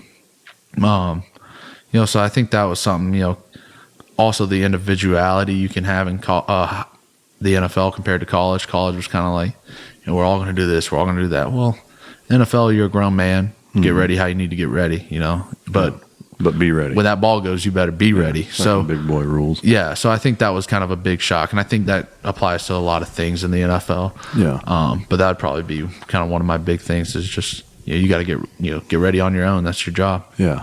Is the level of nerves, like especially during the playoffs or especially the Super Bowl, but the playoffs, it's, kill or be killed, basically. You're playing to advance every game. Like, is the level of nerves and anxiety, like pregame and whatever, is that pretty fucking significant, or is it? Yeah, dude, there's nothing like walking out on that field and the fans, and I get chills just thinking about it. It's such an adrenaline rush, and when the season ends, you kind of miss it. You miss that kind of shot of, endorphins or whatever they are, and but yeah, dude, I'm a puker, so I'm probably gonna throw up before most games, and even still. Yeah, dude, I just something just like I got a gag reflex or something. I don't know, dude. Like if I get going and cough, a couple times, there's probably a puke located in there somewhere, and I think the nerves and kind of, especially playing in Super Bowls, I think sometimes and kind of hits me usually around the national anthem or America the Beautiful, and you're sitting there, you're looking up, and you're just like, wow, like this is what this is what you dreamed of as a kid. Like, it's unreal. Yeah, I mean, now that you mentioned that, it's one of the things I wanted to ask was, very, very few people as a child dream of doing something and then actually fucking end up doing it. And so, like, obviously you don't have anything to compare it to in terms of not doing that, but like, you're one of the few people that's legitimately like, you can say, I'm living the fucking dream. Like, how do you wrap your mind around that to a certain extent? Is it like, because you dream of it as a kid, now like, because the percentage wise, like, fucking nobody, I mean, every fucking swinging dick that's 6 years old that picks up a football dreams of winning a Super Bowl, and you've done it. I mean, I'm curious, like, what's that like? It's unreal. It's and where's the ring, for shit's sake? It's in my gun safe. It's sitting in my safe. Yeah. I mean, you got to realize how hard it is to get there. And I think playing for New England, we're very fortunate, and I've been to a lot of big games, and you don't realize sometimes how hard it is. Yeah. And it's fucking hard. Yeah. To get there, and the grind, and how much work that goes into it, and but being there, man, there's nothing like it. And I got some good friends that treat me just like David they've known since I was a fat pudgy kid, and that's the thing. It's just, at the end of the day, we're all just people, man. And just because I'm just playing, all I'm doing is playing football, and but it is a dream come true. And man, it's every time I look at that ring, it's just special because how much went into it, and how much you sacrificed, and not only you, but 53 other guys, and all the staff, and I mean everything that went into it. There's so much behind the curtains, and it's definitely special. And I don't think it hit me that we lost this year until I got home and opened my gun safe, and I saw the ring sitting there, and I was like, damn, like it should have a twin. Those times are fleeting, and you don't get them. And so when you don't take advantage of them, it hurts a lot more. Yeah. Which leads me to the follow-up locker room question is that I guarantee every asshole listening to this right now wants to know, and I know I sure do, is for the love of shit, like, what is the locker room like after losing the fucking Super Bowl? Especially with the contrast of the year before winning it to losing it. Like what is that even like? Like, what do you do? Like, what do you guys even say? It's shitty. I mean, I'm not gonna lie. Like, it's not good. It's tough. Like I said, just how much work you put into it, and in the NFL, unfortunately, how much that team's gonna change. Mm-hmm. Guys are gonna go to free agency. Guys are gonna get traded. Guys are gonna get cut. Like, it's part of the business, and so that group will never be together again. And you almost had something to do you almost did something really, really special. Yeah. And to come up short is tough. And, I've been on both sides of that. And, but at the end of the day, too, it's like I said, it's 15, 10 minutes. Here comes the media. You got to get ready to go and, ask the hard questions, answer them. And, and then it's just kind of like, all right, well, that was it. Fucking load up. Yeah. So I mean, like on the plane ride back, is it just like fucking crickets, or guys arguing? Or I mean, there's still a party after. There's still a big party, and it's it's a party, but at the same time, you're just kind of sitting there like shit. Yeah. But and then you get the option to fly with the team or the family, and so you got kind of mixes of both. And it's been interesting to see both sides. Because you got guys, that just partying and having a great time when you won the Super Bowl and got 2 hours of sleep, and now they're being a dad. Yeah. And you're seeing this whole different side of guys. It's something crazy to me that I just, because you're like, dude, you're a father? That's crazy. It's like, but so seeing both sides of that it kind of seeing those guys, they can kind of put it into perspective real quick. There's a lot of bigger things going on. And, they can't sit there and be, the 19-year-old. Yeah, pissy and, pouting and not talking to anybody because they got a 4-year-old, sitting there screaming at them. So, it's definitely not fun, but, at the end of the day, life goes on. Yeah. We just got to keep Work going harder next year. Yeah. I mean, it's just. Is that kind of the message from Belichick at that point? Like, I mean, I think even when you win it, there's stuff you could have done better. Yeah. That's something, I think, learning, seeing him is, even after wins, we're getting criticized and, critiqued and things like that. And it gives you that edge. You got that edge always. Mm-hmm. You're never getting complacent. Complacency is so bad in all aspects of life. And, we're never getting the chance to be complacent because, I remember, we won the Super Bowl. First film we watched last year was the Super Bowl coming back, and we won, but we're sitting there getting critiqued like, we got our asses handed to us when we did for half that game. But, even this year, we played a pretty well game. I mean, we had 600 yards of offense, but we're sitting in there getting critiqued and learning from it, and that's all you can do. Yeah. I remember watching the game last year where that come from behind win was the only overtime Super Bowl. Yeah. Like, I mean, even watching it, it was fucking intense. Like, what was that like going through that? Like that kind of a fucking comeback. I mean, it's just like it's unheard of. We do things, and during the week and throughout the year, we were like, this is just like, what are we doing sometimes? And coaches, you're getting pissed at him because you're like, this is ridiculous. It's 100 degrees outside, sunny, beautiful day, and he's walking over there squirting the ball with water. And why is he doing that? Not to be an asshole, but because it's going to rain at some point, and you're going to have to snap it in the rain. So, you better get used to it and deal with it. And so just little things like that. Getting kicked in the balls and things like that, and got to learn that you just got to keep going and put all the outside back to distractions almost. Yeah. You got to put that bullshit aside and just go play the next play. Yeah. You can't, we're not going to be able to come back, whatever it was, 28-3 or whatever in one play. It's going to be hustle and grind. Play after play, just go back to the grind. Yeah. And, our defense, man, they played lights out when we needed them to that year. And, when they did, we were able to take advantage of it. And, it's kind of one of those things we never doubted. We looked at ourselves, offensively, we were hurting the team.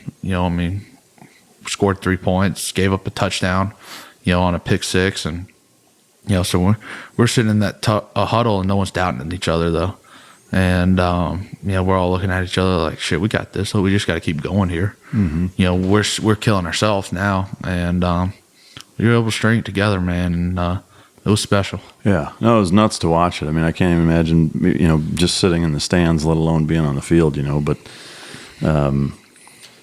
I think what's interesting about that is it boils down to mental conditioning, and then that's, the first responder and military and law enforcement and border patrol type, type of, crowd who is a big portion of the listening base of this.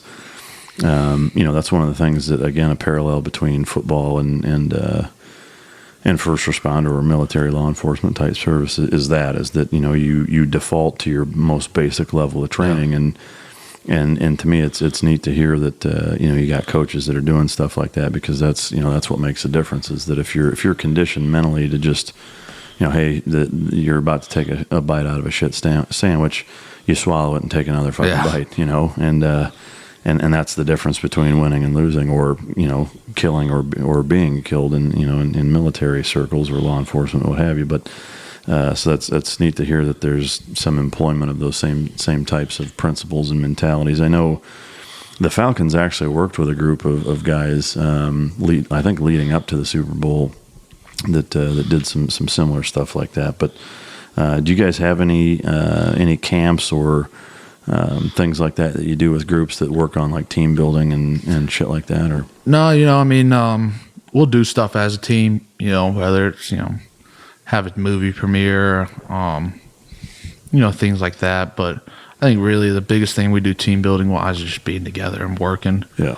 I think that's such a, we don't have a game room or anything like that. Like we come in there and we work and, I think, but at the same time, we got to entertain ourselves when we do get that free time, and so we're spending time, we're playing basketball with trash cans, and the highlight of camp is trasketball. I mean, that is, everyone's in the locker room just, watching dudes play this stupid ass game we made up. Yeah. But that's so much fun and it's genuine. Yeah. There's no bravado or false, fake or whatever to it. It's genuine. It's a bunch of grown men being kids making up a game. Yeah. And shooting the shit. And, we'll do things, maybe as offensive line, grab dinner and, things like that, hang out. So, but I wouldn't say, it's like, all right, this is team building week, or whatever. Because there was a local high school, shout out to Bishop Lynch in Dallas. They came out here a couple years in a row. And basically their coach asked if I would put them through kind of a, not hell week, but that same style of workout for a couple hours, whatever. And it was really neat because the coaching staff was kind of in cahoots with me. Like the kids had no idea they were coming out here. It was during summer, their summer, what they call Hell Week, and it was at the end of it. So it was like a Friday, a mid morning, whatever, and they load up on a bus in Dallas, drive 2 fucking hours all the way out here. I have no idea what's going on. Hot as balls. Yeah, it's like July, August, and they get off the bus, and here I am standing there with a fucking bullhorn and a pile of logs, and I've got, a pickup truck with a bunch of bags of sand in the back, and I'm like, get the fuck off the bus, get over here, and I go right into like full-blown instructor mode and just start hammering the shit out of them.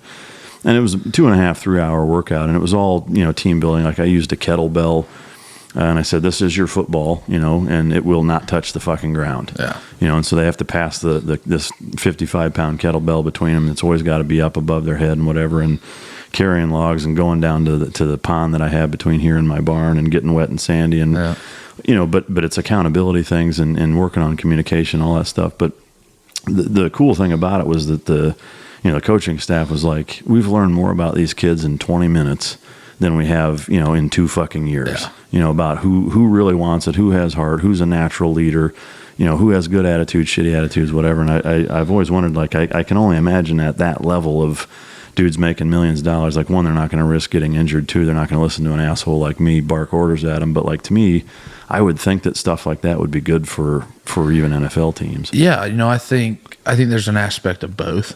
I think one,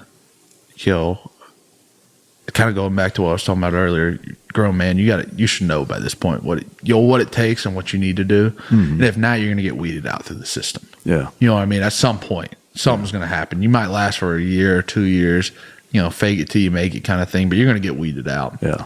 And I think you will get some of that. I mean, guys, kind of, like, dude, I didn't sign up to be a Navy SEAL. Like, I respect what you do, but like, I'm not a Navy SEAL or, whatever it may be. And, I think at the same time, though, the way, going back to what we talked about, what makes things like that toughness and, when things are tough, that's when you learn a lot about yourself. Yeah. I think you can learn that from guys. Like, when, a dude's fucking hurting, but he's out there giving it all he has. And you got, all right, I got this dude. This dude, push come to shove, I can count on him. Or the dude that's like, oh, so-and-so, what happened? And he's in the training room the whole time. And, you're kind of like, all right, man, like, let's go. And, like, obviously there's guys, that are hurt. Yeah. And it happens. And, but, I think just anything that's tough in life, you're going to learn a lot about yourself and the people you're going through it with. And, I think that's when you really learn, who you can count on, and, you learn a lot about yourself, like you said. And I think you do more of that in college. Yeah. we did something with some Marines one time at Georgia. That shit was terrible. Oh my God. It was funny though. Once we went to the pool, that was some funny shit though. I was dying. What did they have you do? Man, so what did we do the first day? We got in there and, they're just laying into people. And at this point I was a little older, so I kind of got, how it is. You kind of start tuning that stuff out a little bit and start to realize, white noise. Yeah, what's going on. Like, all right, I'm going to take this ass chewing and just go about my day, instead of getting all butt hurt or whatever, or fighting back and thinking that's going to work and get the guy to shut up. Man, we did some stuff with some logs, some team building stuff, carrying guys. That was some 300-pound dudes carrying each other with some funny stuff, but. All calisthenics, all push-ups, all this kind of stuff, and learning about leading. And some of it to me was, they were trying to force things upon guys to be leaders that aren't. Yeah. And, I think you can see through that shit pretty quickly. Yeah. The pool day, though, man, was crazy tough. I mean, none of us were really good swimmers. I sank in water, but we were swimming, so we'd go like the length. We were in our, swim team's pool or whatever, and we go like, swim across, get out, do some calisthenics, swim across. We did that forever. And then we did some team building stuff with like wet clothes. So we were in full sweats in the deep end of the pool, like taking it off, putting them on, all this stuff. It was fucking half drowning. Yeah. It was some interesting stuff. And, dude, I've never been that sore. So my hat's off to y'all because I was hurting and I thought I worked out hard, but I was hurting. Yeah. Using a lot of stuff. And, it was interesting. And you did learn a lot about guys and, but then there's obviously the guys like, dude, this is bullshit. Why are we doing this? Yeah. And, I think you can understand, like, yeah, we're not doing Navy SEAL, like, we're not here to be Marines or whatever, but there's good in this. Like, we can learn from this. And, I see both sides of it, the guys being like, why are we doing this? But then, I think in life, you can say that about a lot of shit, but you just got to take what's good from it and use it to what you can. Yeah. Yeah. No, that's an interesting perspective. Like I said, I had a blast doing it. It was fun to throw the kids for a loop, and some of them it literally looked like fucking deer in a headlights. It was pretty funny. But have you had any, talking about injuries, have you had any significant injuries that have really put you back, or you've been fortunate? Man, I've been very fortunate other than, some broke fingers, broke toes, bumps and bruises and, things like that, and the only thing I've played football since I was in first grade, like I said earlier. And other than not playing, my rookie year, I started 11 games and got benched. And, other than that, or my freshman year at Georgia where I played in like 7 games, I've never missed a game because of an injury. Yeah. And this year I missed 2 with an internal medicine issue. And that was tough. It pissed me off so bad. There's really nothing I could have done, it was just kind of, body was not responding well to some stuff, and it's kind of frustrating because it's internally, and so guys are like, you look fine. I'm like, yeah, I know I'm fine, but like I got some shit going on here, and it's not like, oh yeah, my shoulders tore up and I'm having surgery. So it was kind of frustrating to me because I've kind of carried that toughness reputation for my whole life, and not missing shit and being out there and being tough, and so that kind of pissed me off. But you play it long enough, it's going to happen. You're going to get hurt. And just knock on wood, hope it's you can fight it long enough. Yeah, no shit.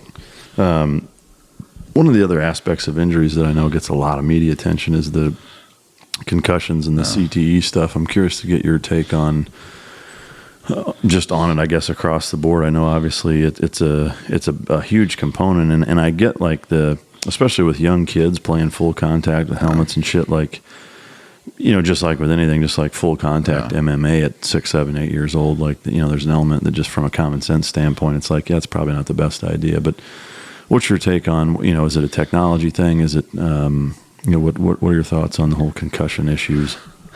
Man, it's tough. Like I said, I grew up, starting at 6, 7 playing ball, full contact, full pads.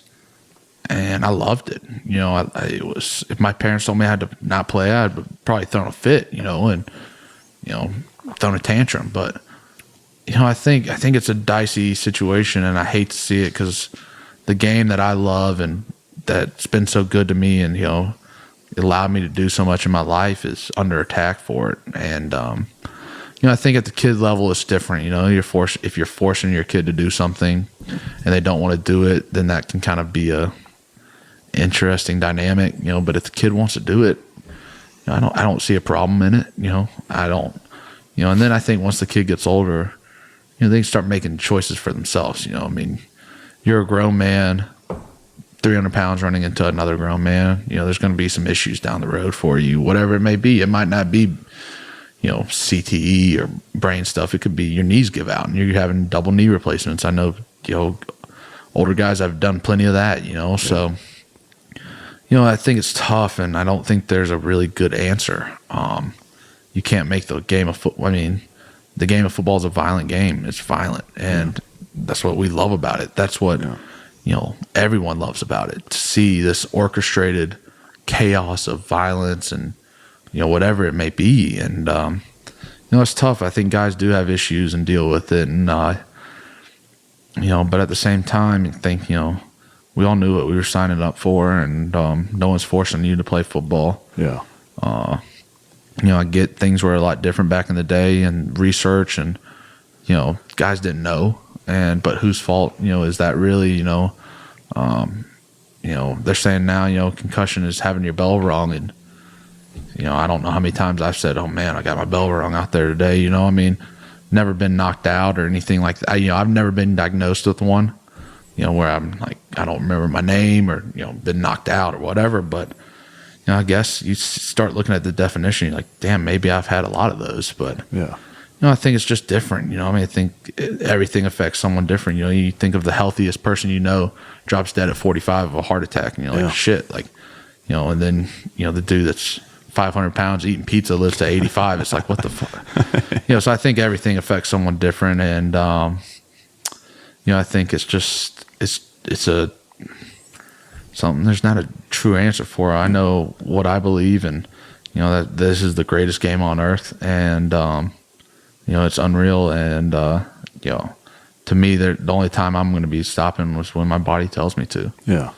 When you mentioned it being a violent game, I know it's, in our society as fucking spineless as our society has become in a lot of ways, whether it's football or hockey or any sport that kind of, condones violence and channels it and encourages it, I think is healthy. I think, men and women, men have a genetically inherited character trait that includes violence, as a family protector, as a professional soldier, what have you.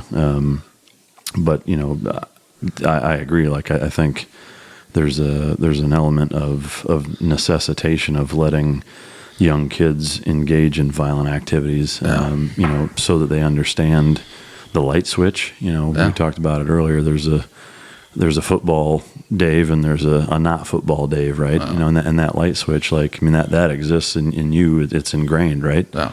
And to me, like, I think there's an element of our society that really, really misses the fucking boat on that with not teaching kids when it's okay, and when to apply it, how to apply it, how to throttle it back, how to channel it.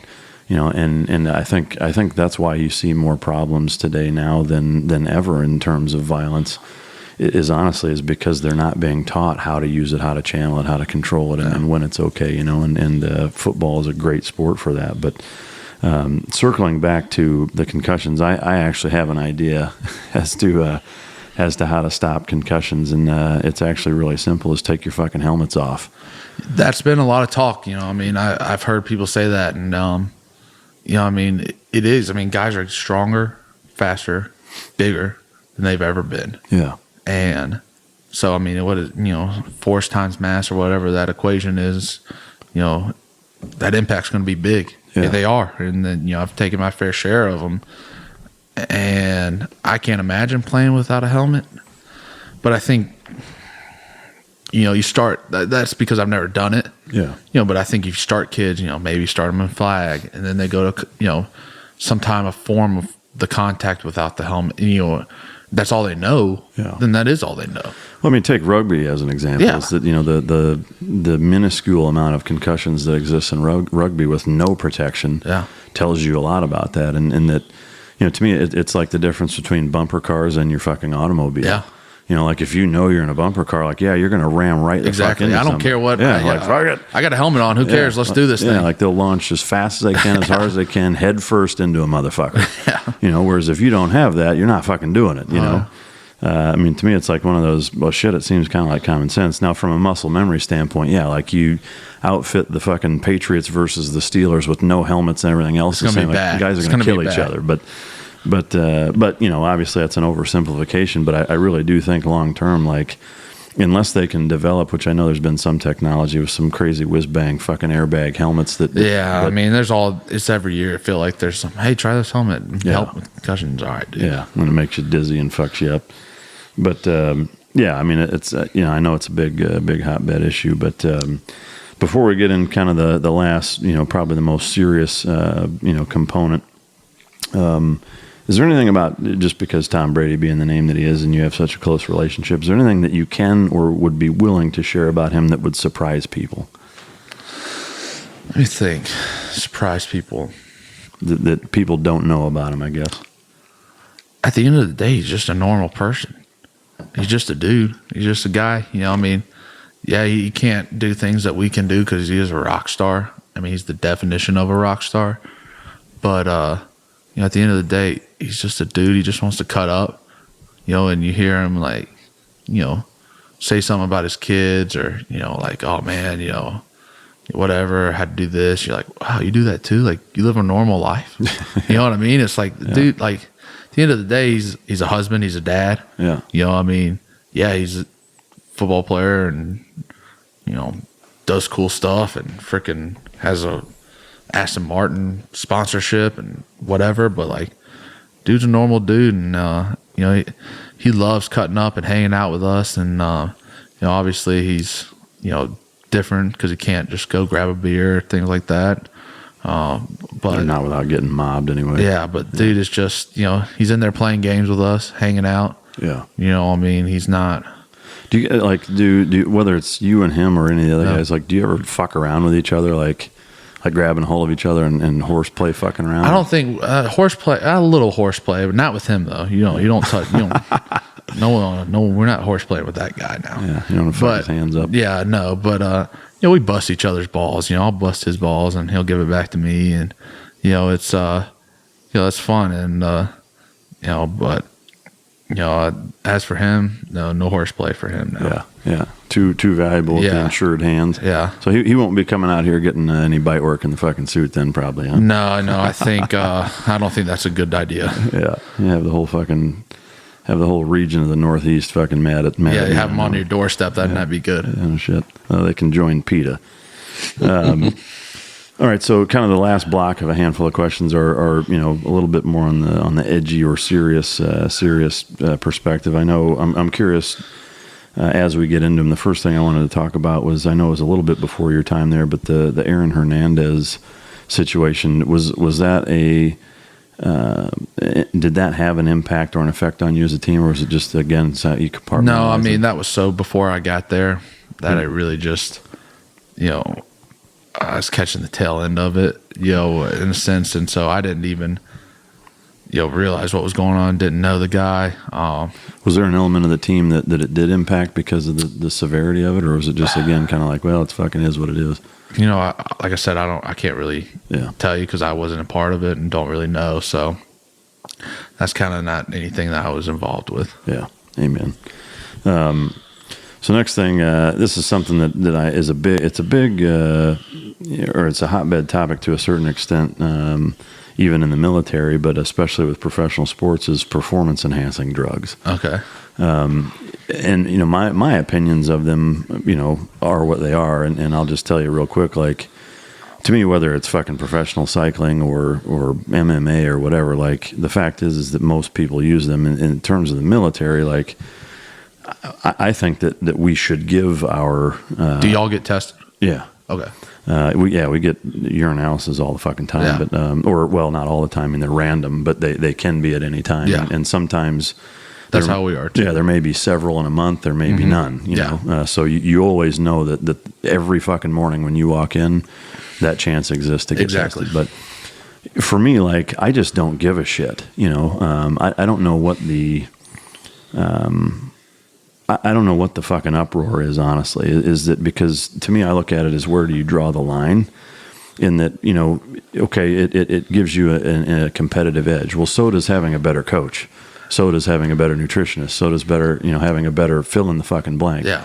Now, the military I view very differently that way, in that, like, I think our government should give our soldiers performance enhancing drugs. Now, not to the extent of where it's abuse, and I think that's where your average John Q. public that doesn't really understand them, you know, gets a little bit brainwashed or misinformed to think that, you know, testosterone replacement therapy for a 35-year-old guy, like, is not the same as Lou Ferrigno, you know, taking 19 different fucking steroids to win Mr. Olympia. Like, when you're talking about whether it's concussions from football or from IED blasts, you know, TBIs and you know, the cortisol induced, you know, pituitary and thyroid gland issues that a lot of military guys have from PTSD type issues, where their testosterone's in the fucking tank, their HGH is in the tank, shit like that. Like, I think our government owes it to the guys to at least balance them the fuck out and replace it. And when a motherfucker's lives on the line, and again, this military, first responder, police, whatever, I don't know why you wouldn't do that, you know, under the guise of a trained medical professional that's doing it right and taking blood work and all that other shit. Like, to me, that just makes fucking sense. But even on a professional level, like, again, the same thing is, you know, when you cross over into at your level where your livelihood's on the line, your job's on the line, the amount of stress. There was a movie, The Last Boy Scout. I don't know if you ever saw that with Bruce Willis. It was a little before your time. So there's the age gap. It was probably about the time you were fucking born. But one of the Wayans brothers, I think it's Damon Wayans, is a professional quarterback, and Bruce Willis is a cop and whatever. But he goes through this, you know, thing of you know, getting in trouble for that type of shit and whatever. But you see about it, whether it's baseball, football, whatever, is that, you know, I'm curious just to kind of get your take if it's something that you can even share. I mean, but, you know, what do you think the right answer is, or what impact that it has? What's your opinion on it? It's pretty interesting what you were saying about the military. I had no idea about all that stuff. I think in football is just interesting because it's, you know, what are we trying to get out of it? Do you want to have the biggest fucking arms? Well, what good is that going to do you to play? Yeah. You know, so I mean, I think that's where most people think, like, oh, dude, they're just going to be so big. And, well, you know, but there's things that we can't take at GNC. You know, pre-workout. No shit. Pre-workout that can get you popped. You know, I mean, you'll hear about it, guys, all over the league. You know, shit, I bet you can search it. Just dudes getting popped for random stuff. You know, that stuff they bought at GNC. Like, you got to be very careful with what you take. You know, you can't, like I said, you just can't walk into GNC and be like, oh, post-workout? Yeah. Let me get that. Is that something where you, like, you check with your trainers? Like, yeah, you check with your nutritionist. I think there's also an app. You can, like, bar scan it or something. You know, but all that stuff isn't even regulated. You know, I'm sure you've probably seen, you know, all that. The dietary stuff isn't, there's really no regulations on it. So I guess you don't know. But, you know, I think it's just a slippery slope in professional sports. You know, where do you draw the line? Yeah. You know, I think guys can do it without it. I mean, obviously they have been. Yeah. You know, will it make the game that much better? I don't know. Maybe a guy can get a couple more years out of himself. You know, but it's just, I think for in the professional realm, I will say when guys like Mark McGwire and Barry like, that was some fun times in baseball, though. Yeah, no shit. I mean, that was the era I grew up in. You know, and kind of seeing these guys, you know, I looked up to as baseball players and idolized and were, you know, oh my gosh, Mark McGwire, Barry, like now they're getting popped or whatever it may be. You know, but I don't know, man. I think in football is just a slippery slope. Where do you draw the line on guys? And you know, I think there are things that maybe guys should be able to use to help recover. Yeah. You know, I mean, why can't you take a pre-workout because it's got something in it? Like, because it gets you too amped? Like, yeah. You know, I mean, I'm sure that would make for good TV, I guess, but, you know, who knows? But like I said, I think it's a slippery slope, and, you know, I think we've got a pretty good product, and, I mean, it shows in the ratings and things like that. Yeah. Speaking of the product of the NFL, I know here recently, politics has kind of catapulted itself into the or at the forefront of the NFL, which is something that I know for me as somebody who grew up watching football my whole fucking life and it being my favorite sport, all growing up. I mean, whether it was playing as a kid, just, neighborhood football or watching, college football. And I still do growing up. I grew up in Northern Iowa, so the Bears were my team it was in the 80s when Jim McMahon and Walter Payton and those legends were playing. And I was a big Bears fan then, but,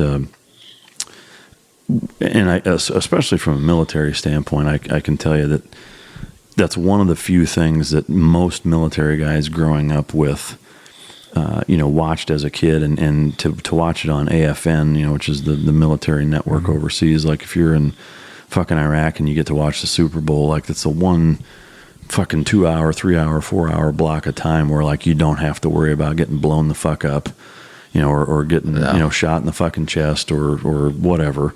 Going outside the wire and operating, it's like going to a movie, like it removes you from the reality and chaos of the lethality of war, and to see politics now becoming more and more pervasive in sports in general. I mean, fuck, whether it's the Olympics or whatever, but especially football, because that's America's fucking pastime. Yeah. And we'll get into kind of more specific things, but I'm curious to get your take on politics and what place it has in football. Like, do you feel that the product and the name of the NFL has been tarnished to a certain extent because of that?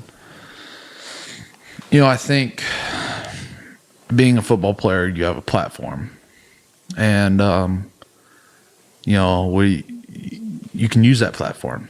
I use my platform in certain ways. One of them is doing this. The Warrior Dog. That's something that I've found that means something to me and that I want to be a part of.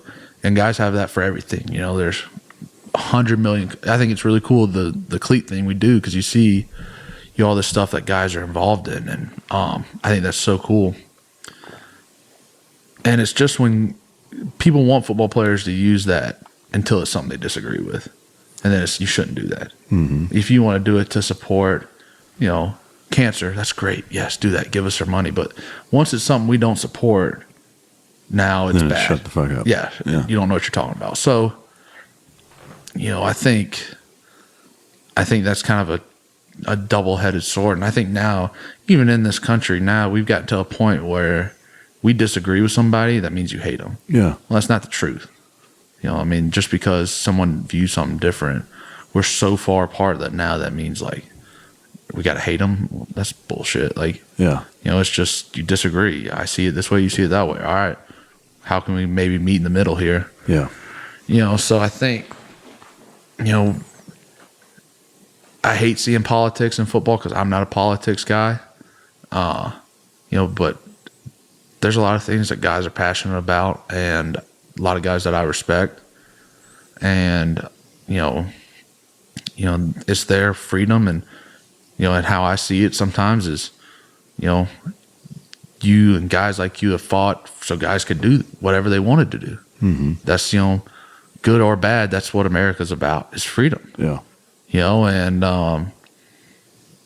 So I think there's a double-headed sword to that too. It's tough, but that's, it's just when I think it's sad when, people are, when the guy's saying, I'm supporting this cancer foundation, that's great. But when they do something they don't agree, now that person's, that football player is, an asshole. Yeah. Well, hey, do you know the guy? You sat down and talked to him at all? Because I have, but you haven't. So, I think it's just, it's an interesting dynamic. Yeah. There's a number of different political components that I think get thrown into football, be it, I've seen, whether it's Bob Costas talking about fucking anti-gun shit, or, whatever, but, to me, kind of the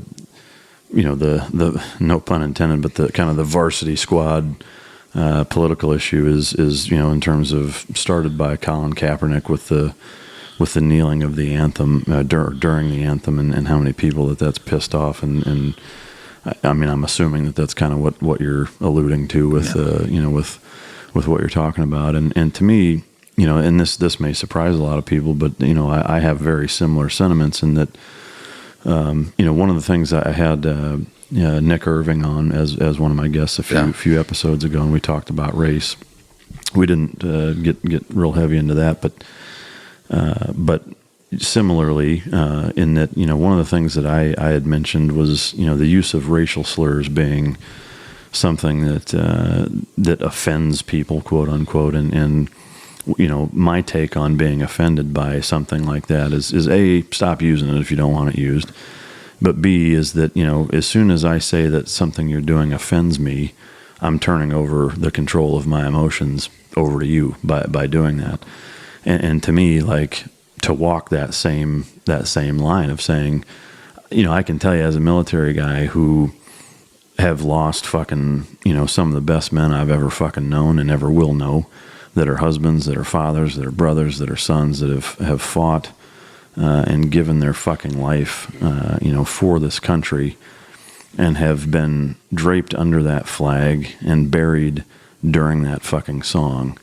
To see that for a lot of us, it enrages a primal, violent fucking anger in a lot of us, to see that is hard to even convey, let alone fucking suppress. However, I also feel that it is enormously fucking important for me to be consistent in saying that if I'm gonna tell anybody don't be offended by something, then I've got to walk that fucking line too. Yeah.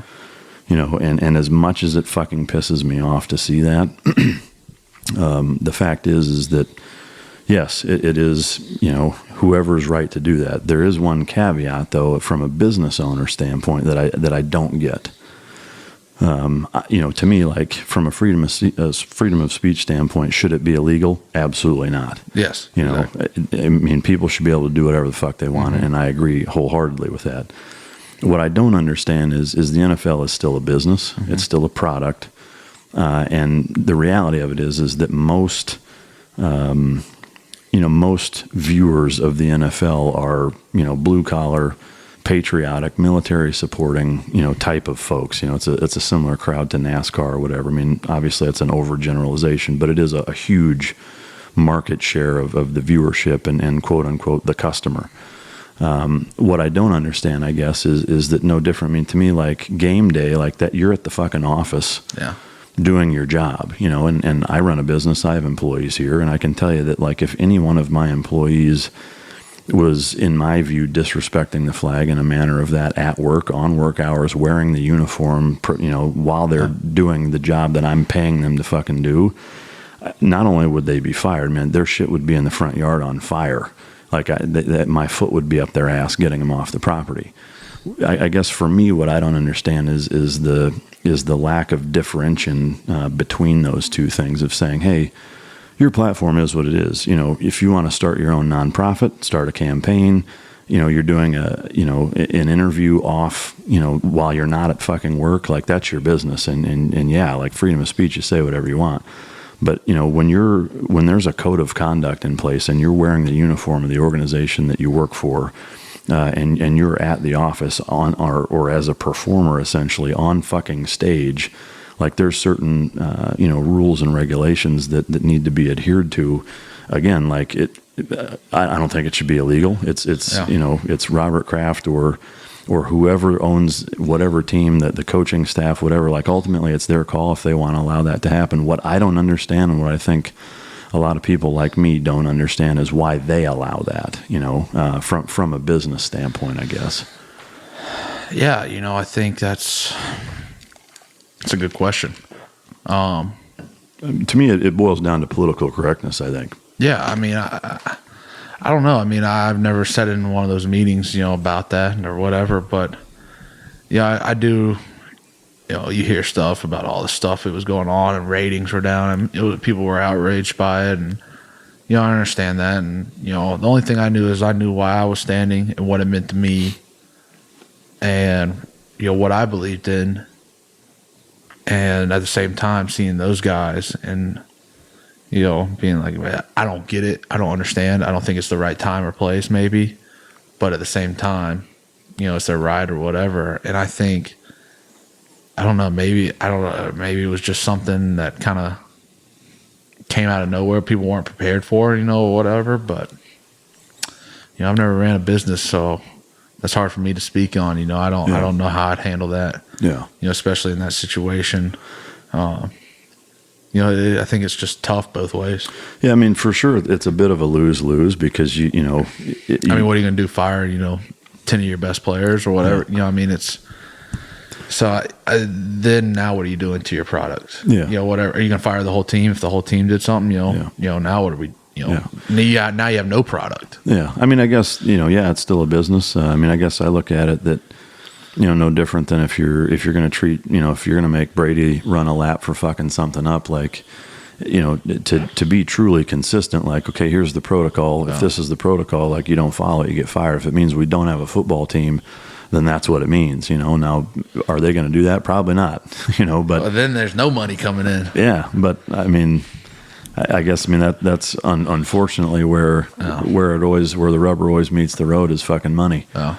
But to me, like I said, I view it very simply is that from a consistency and protocol standpoint, there seems to be an inconsistency. An example would be, I remember when last year when there was a number of Dallas police officers that were gunned down, and the Dallas Cowboys wanted to have a really small fucking exclusion to their uniform code to put something on either the helmet or the cleat or the jersey, something commemorating or memorializing these guys. And the NFL was like, no, you can't do it. It's out of uniform. It's like, well, what the fuck? Well, I mean, that's kind of how the My Cause, My Cleat thing started. Yeah, because guys were like, oh, I'm going to wear breast cancer cleats. Then they were getting pissed, or whatever. And now, so then guys, they started doing the breast cancer month and then the military appreciation, and then came to my call. So if I wore those cleats every week, you'd get in trouble for it. I'm getting a fine. Yeah. So, maybe me and you can work something out there, but, but no, I mean it's a double standard, I guess. Yeah. Yeah. I mean, I guess, to me, it's just, again, protocol. Like, I don't know. Do you, I certainly don't know. I don't know if you know, does the NFL have an anthem protocol? Not that I know. Maybe. Yeah. But I couldn't say, it's Article C, Section 7. Yeah. I think I've never seen anything about it. Yeah.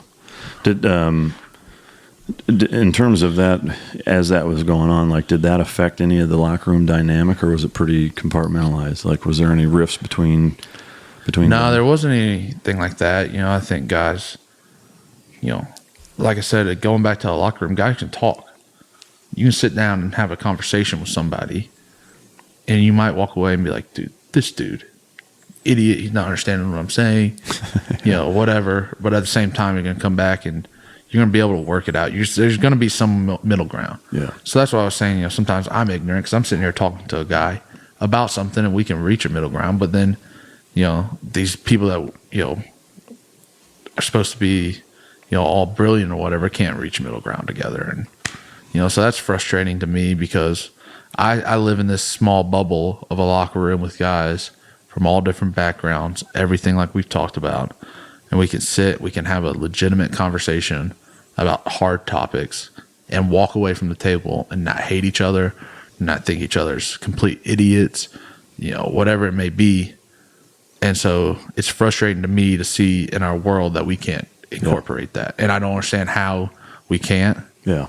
I have a theory that goes a little beyond the scope of talking about football, but it's essentially borrowed from Dr. Jordan Peterson, who I'm hoping to have on this show shortly. But he's a doctor from Canada, a clinical psychologist that is basically at the forefront of a lot of things like this. But I've heard a number of interviews where he talks about a bunch of things that I'm gonna basically steal from him right now. But just giving the listener a heads up, but.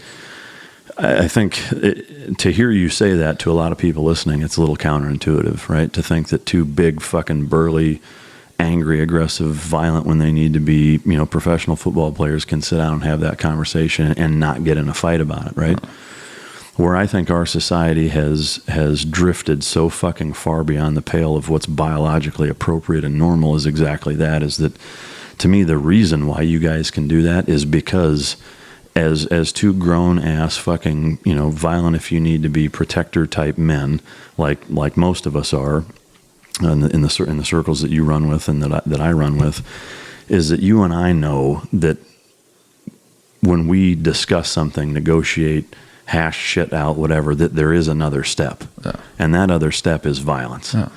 And when you have, even if it's a subconscious understanding that is the next step, that's why negotiating works.